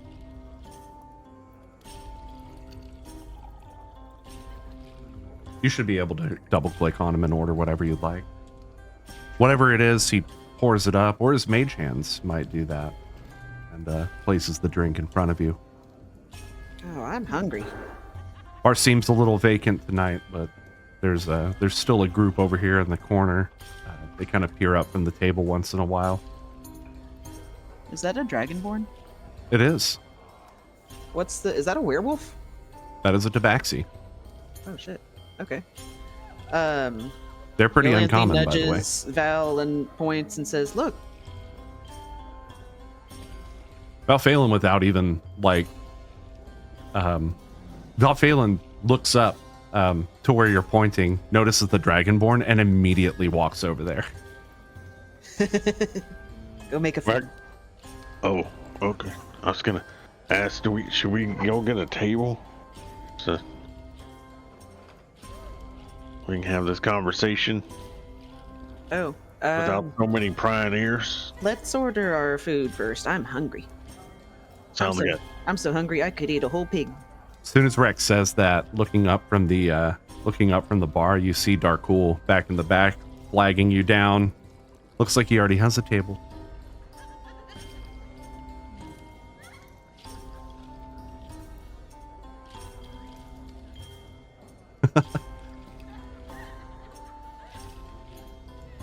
Everybody meanders over there. Val is just like at this table now.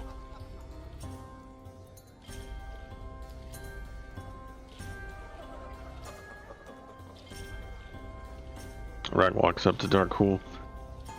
Hey, Anything interesting happened today? not on my end. Went up to the castle like you asked. Nothing really I can get from those folks. They kind of don't even really respect the Unaver political thing. It's kind of weird. I'll try again tomorrow, but anyway, I've been waiting. I guess Val, he walked in and I just started going. I didn't really feel like interrupting him. Oh, he joins you at the table.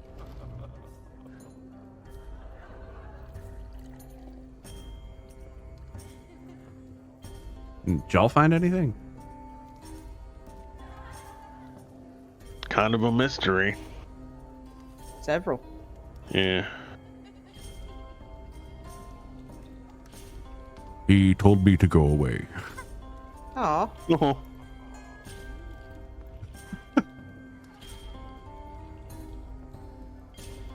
We're definitely not related, as a side note. What are we talking about? Yolanthe takes the wine bottle, which is probably like half empty by this point, and passes it over to him. Oh, shit. You know who else I forgot? Who? Oh, our friend. Yeah. He can't keep up on his little gnome legs. I'm a good He's DM, I still swear to coming. God. Good DM. I guess we should probably introduce him to everybody. He ordered a whiskey, by the way. Which Oh yeah, He we didn't didn't pay actually for. order anything, did we? your friend Trixie walks over. If you need anything, you know where I am. She kind of was walking around cleaning up and stuff.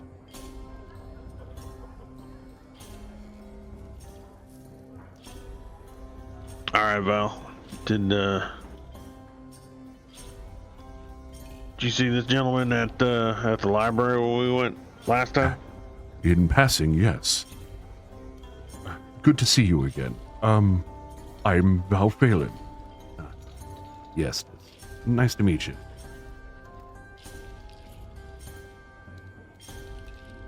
We were looking into a missing persons, and turns out whoever sent him a letter doesn't seem it was from the real sergeant. Do we have the letter with us? Yeah, you do. Okay, he shows it to Val Phelan. So, mystery of somebody asking this gentleman to come in to investigate a missing person that nobody knows is missing. And while we're doing that, we're finding houses where the people are gone. And everyone thinks they're empty houses, but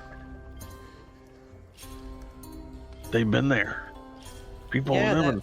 that wine was actually from the house that supposedly no one lives in. And the little book, it was dated for today.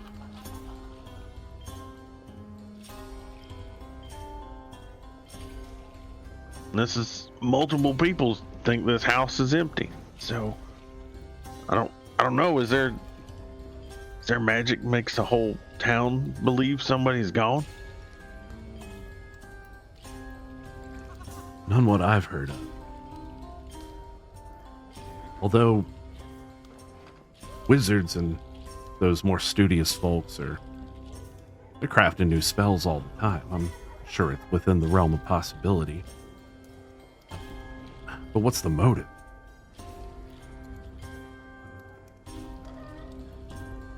Maybe it's actually for sale and somebody sneakily moved in and they just took the for sale sign away so that they could just have a free house. Doesn't explain the diary. Oh, yeah, no.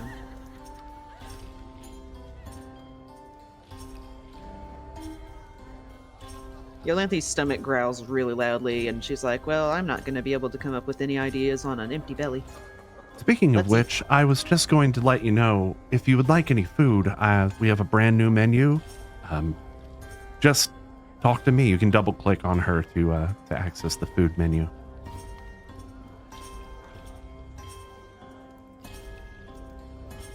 Oh, There's some pretty Thank you. cool items on there. I've worked really hard on it. Yeah. Dang, these all sound delicious. Yeah, they actually all have descriptions and everything. It's pretty cool. There's an obvious theme going on there. I think this might be the first time Yolanthi's ever ordered food as a non-animal barking at whoever thing. So she's like looking at the menu, just kind of blindly picks something and just says, I'll have that. Is it a meat? I want that. It is meat, yes. Okay, I think the one she pointed to is the stew, the braised beef stew. Yep, that is, it's got meat in it.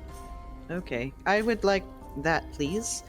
And then, I would like an ale? Just a mug of ale? So she says, actually, let me drag him over real quick. So you can actually double click on him and grab that stuff too. He's still over at the counter though, but this is just for ease of access. All right. Which one do you recommend? Oh, definitely the Hearthfire. Okay, sounds good to me.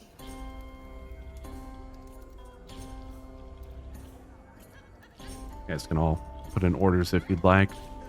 Meanwhile, and your food comes out after not too long. Like I said, it's not very busy here. Reg orders food and drink, and What of the missing library book? Were you able to look into that? oh well. To be honest, I wasn't aware of a missing book. Person just seemed more higher on the to-do list to me. And he looks around at Tess and Understood. I don't know much about the book though. Perhaps we should look into it in the morning. What say you? Sounds fine to me. I mean, looking at the paper that we have here and the book that we have written in, seems books are more reliable than people nowadays. So it would seem. Seems we are also at the stands, though, when it comes to locating this missing person.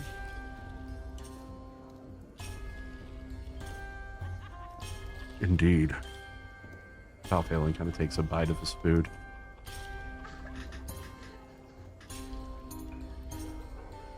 Yolanthe is like tucking into her stew face first. Ianfyr is definitely gnawing down on the ravioli.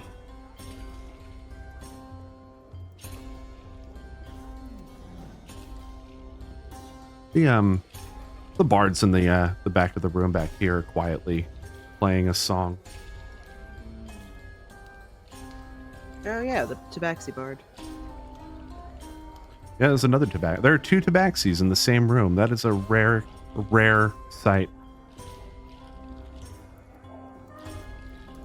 Huh. Is everybody done ordering, by the way? I think so. Yeah, I'm done. Cool. Yeah, Tess has her wild mushroom risotto and her delicious stout. She says, well, if there's anything else you need, let me know. And she proceeds back to the counter.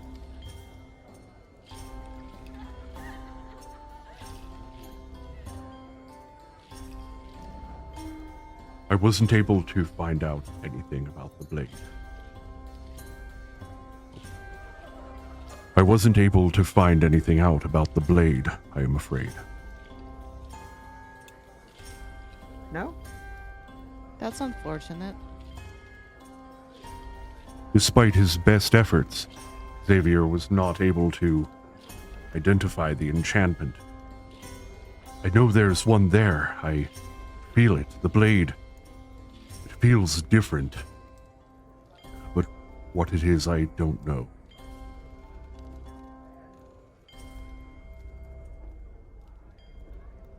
But Perhaps someday we can get to the bottom of it. he was just a blacksmith, though, right? Or was he a wizard? He specializes in enchanted weaponry. Hmm.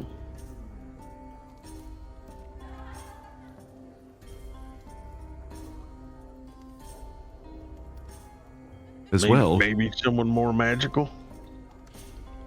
perhaps. I'll have to ask around. I might try at the temple. Yolanthe sputters. Something Sorry. wrong? No, just went down the wrong way, and she takes a swig of her ale. Seems like we're getting more and more mysteries on our hand the longer we're here. Indeed.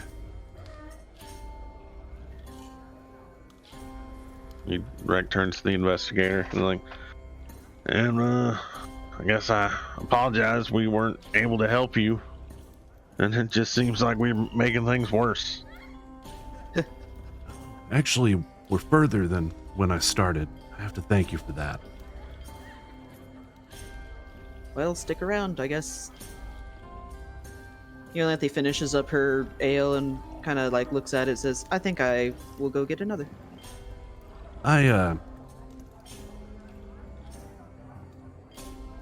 Well, I hate to impose, but look, I just arrived in town yesterday. Last night, I spent the entire night at the library. I doubt they're going to want me to do that again. I assume you have some camp or somewhere that you're staying.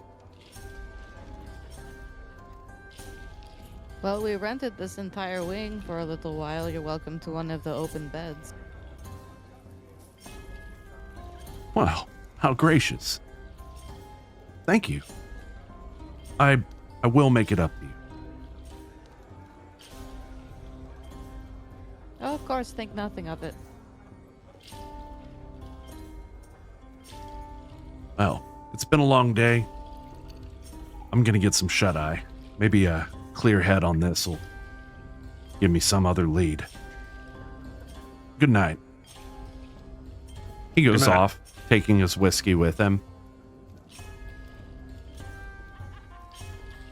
Yolanthe orders her ale, and then she's sitting there, and she heard something about the library, and then she's like, "Oh yeah, I wanted to go read that book."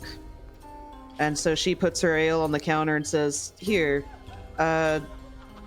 whoever comes up from my table can have this one. I've got somewhere I need to be."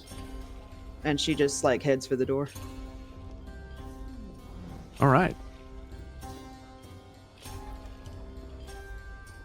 As for the rest of you,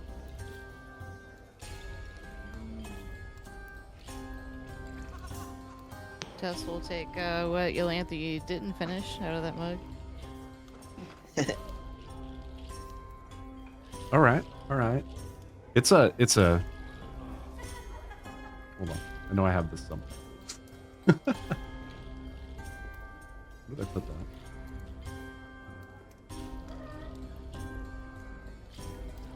That's right. This is like a barley brew ale, and it's got like a warm kind of flavor to it, reminiscent of sitting by a crackling hearth.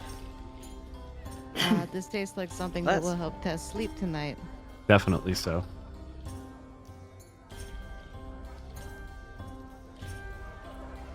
Well, unless someone else has something to bring to the table, I suggest just call it an easy evening. Pick back up in the morning. Sounds good to me. Perhaps we can look into this missing book. I'm interested to know what book is so important that one keeps it. Speaking of which, I do have reading to do this evening. You see him kind of produce a book from his, well, from somewhere, from his pack.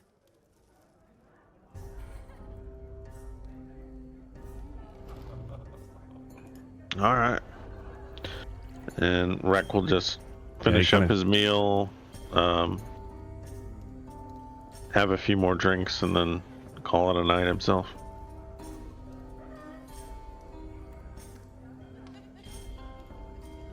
Yeah, same for Tess and Scrito. All right. Everybody finishes. You finish your meal. Whoops, sorry about that. Whoa. Ianfyr apparently explodes. Ianfyr explodes his drink.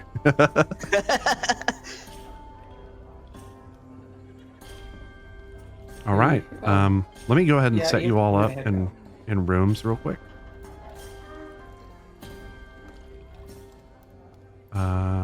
Rek, I believe you were. You were in here. Ianfyr, I think you were in this room, and then Dark Pool, I think, is over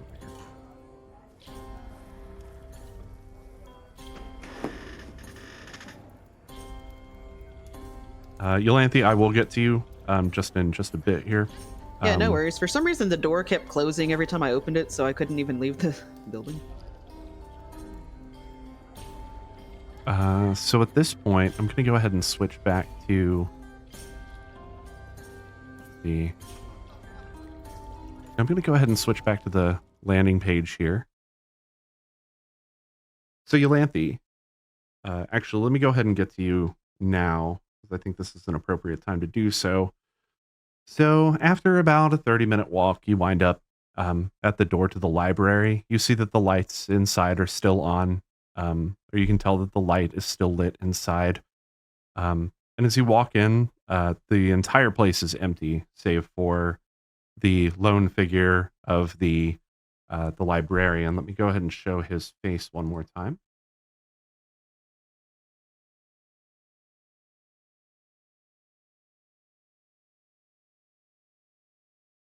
Oh, right. I'm in the wrong category. Lol.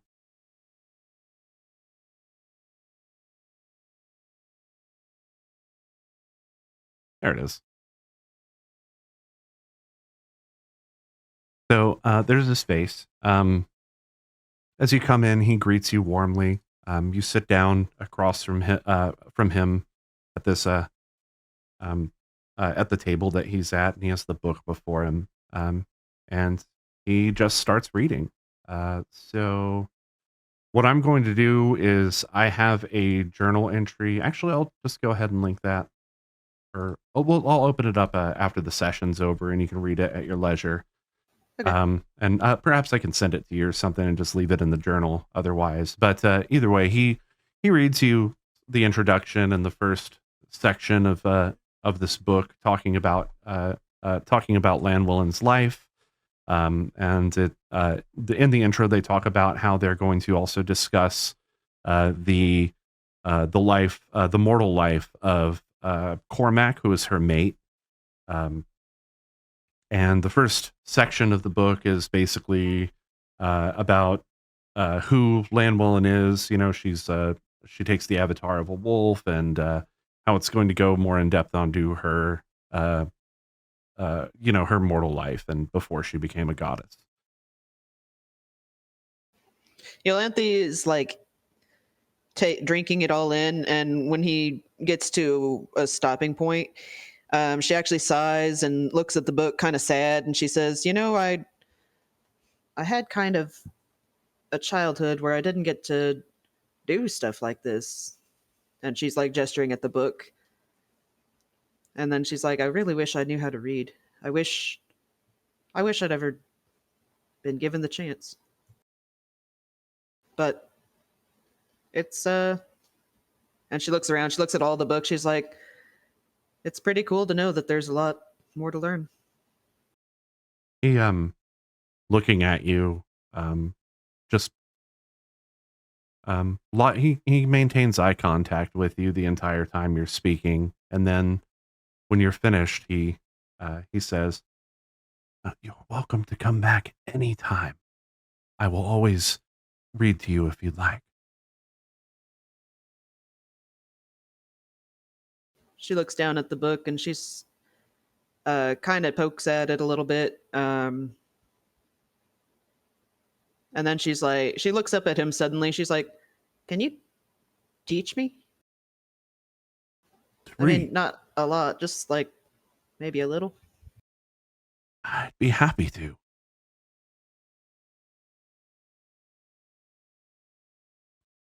Yes, yeah.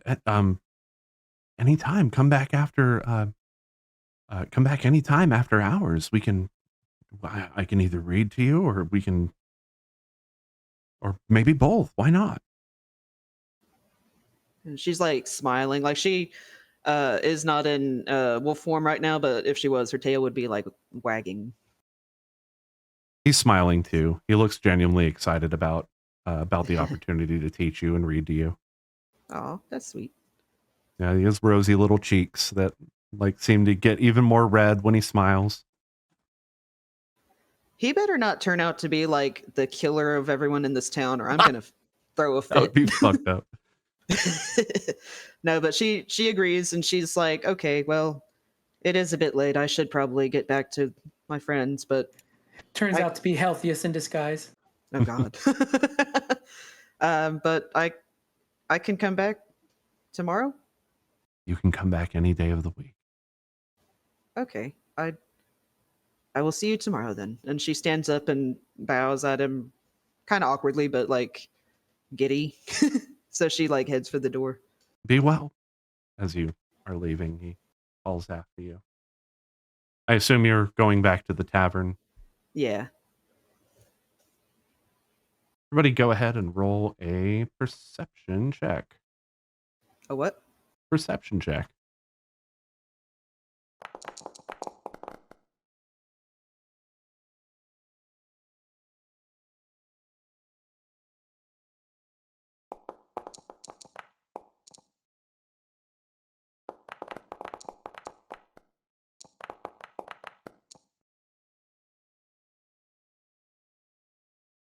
Ianfyr. I'm gonna use my inspiration. Okay, And I'm go gonna ahead. roll that.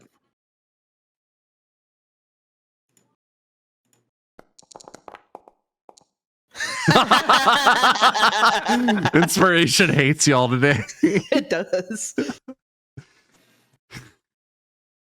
Ianfyr, you fart during this, but that's all you hear. Ianfyr, you're once again treated to the strange sensation of some kind of ambient background noise just suddenly not being there. And as quickly as Actually, it came, that sensation's gone.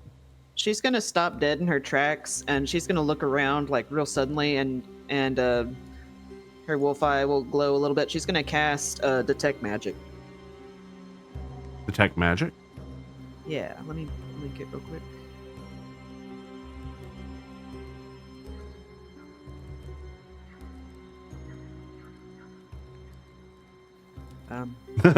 Yeah, it does that. That's okay. I can get rid of those.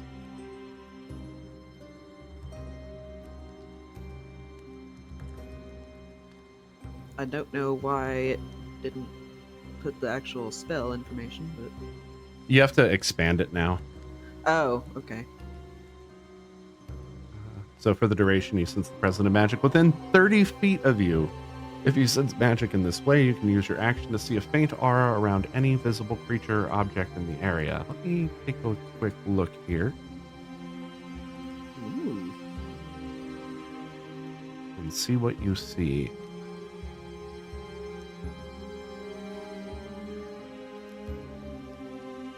Ianfyr, when you sleep, do you sleep in wolf form? I actually don't sleep at all. Oh yeah, you meditate because you're an I elf. meditate. But yeah, usually if I'm in wolf form, I at least curl up and just kind of like relax. Okay. But yeah, usually it's wolf form. So yeah, you'd probably be in wolf form at this point, which should have given you advantage As soon in the as first soon place, as she but- left the temple, I mean not the temple, the library, she turned into her favorite wolfy form. Cool. I think I forgot So to say that. I think I've put you in the right place here. Or you know what? Maybe let's keep you about right there. I think that's more accurate. So within 30 feet. Nothing. Oh, you know what? Actually, I don't think I can cast that because I was a wolf. Oh yeah, that's true.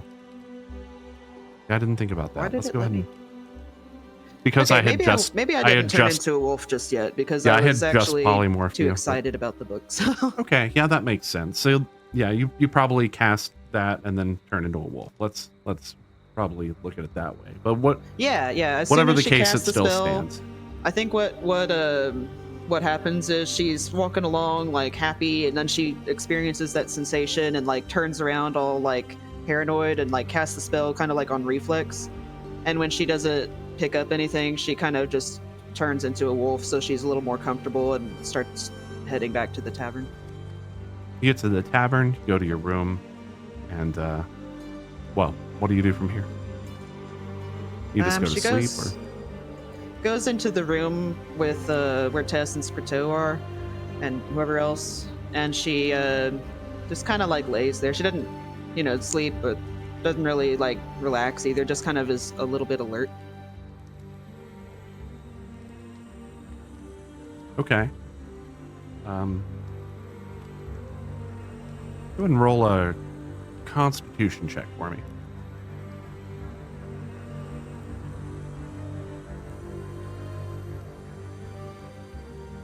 You said which one? Constitution? Constitution, yes.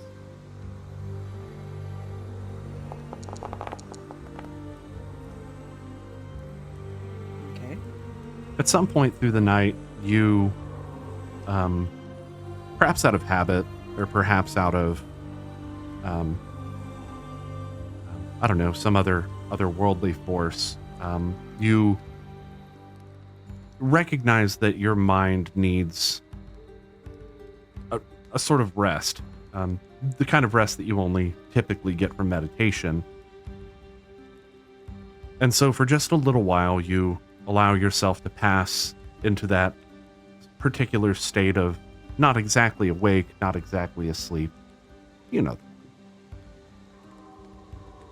Yeah. Okay. Second Well, here. then she puts her head down and closes her eyes and just kind of tries to drift off a little. Okay, here we go. A moment, please.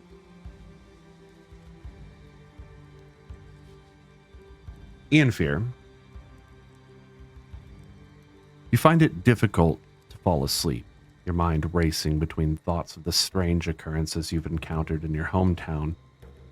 When you finally do drift off, you're awakened by the sound of a familiar voice, displeased and demanding, but incoherent at first.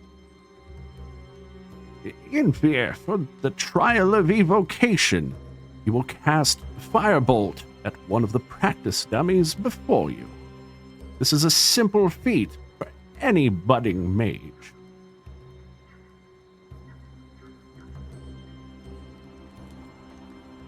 Hold on. Let me fix things real quick.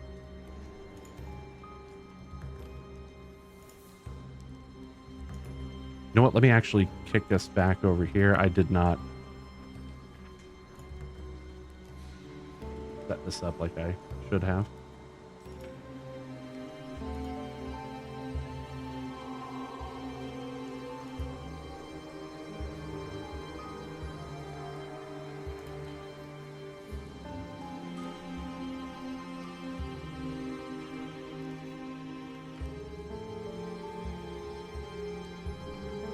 Almost there.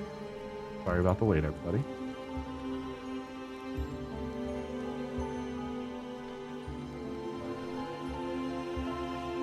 Ah, it didn't activate the other scene. Okay, there we go. Give me a second here. Almost ready.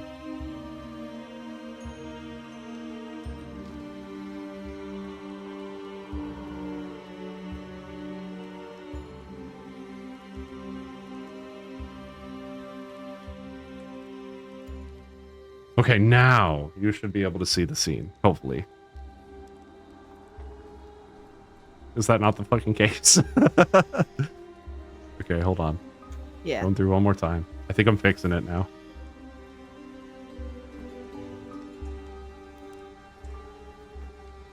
Oh, I mean, I can see it. Okay, now everyone can see? Yes. My screen is black. Is it now? There we go. Okay.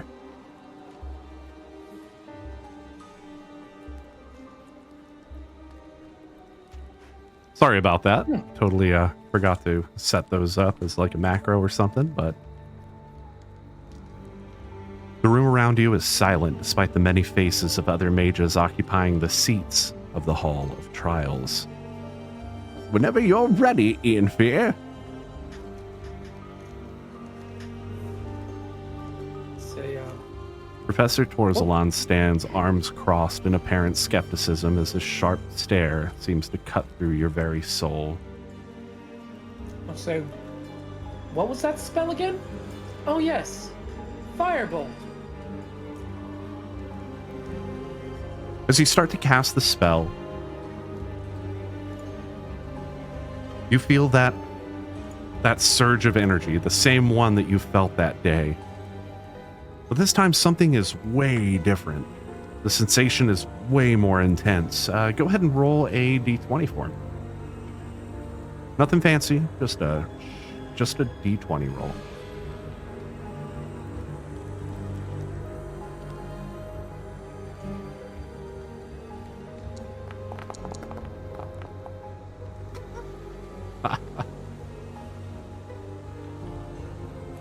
I see. Where were you earlier when I needed you? So, once again, as you begin to cast the spell, something goes awry, and that this bolt flies out of the palm of your hand and strikes Professor Torzalan. And in your mind, you know exactly what's going to happen. But what happens next takes you by surprise. Instead of turning into a tiny squirrel, his form gets even larger and stands before you a giant, angry Tyrannosaurus Rex. Ianfyr, roll initiative.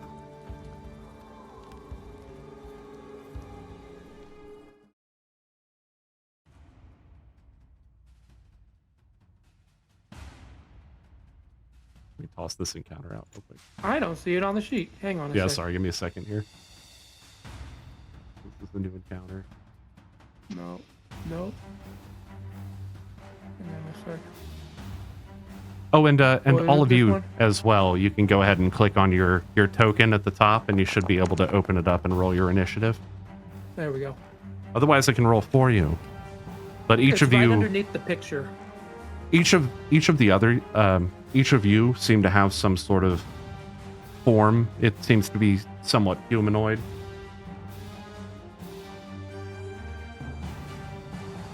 What about? I just wanted to get the encounter started and initiative out of the way so we can pick up next time.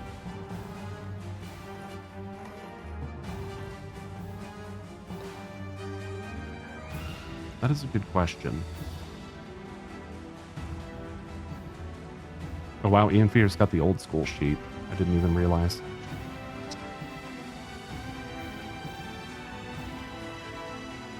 You know what? I will go ahead and roll it for you guys. No problem.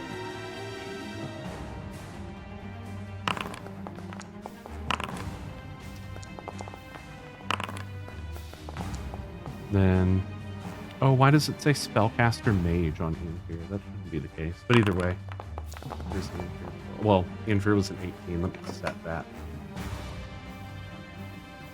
Oh, Ianfyr, you're using the wrong character sheet.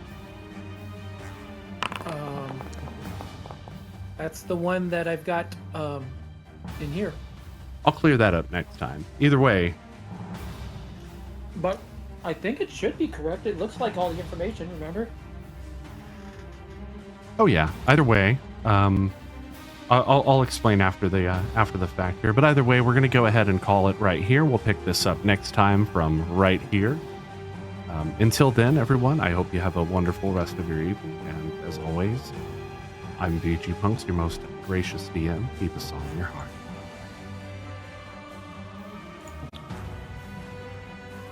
Bye. Bye.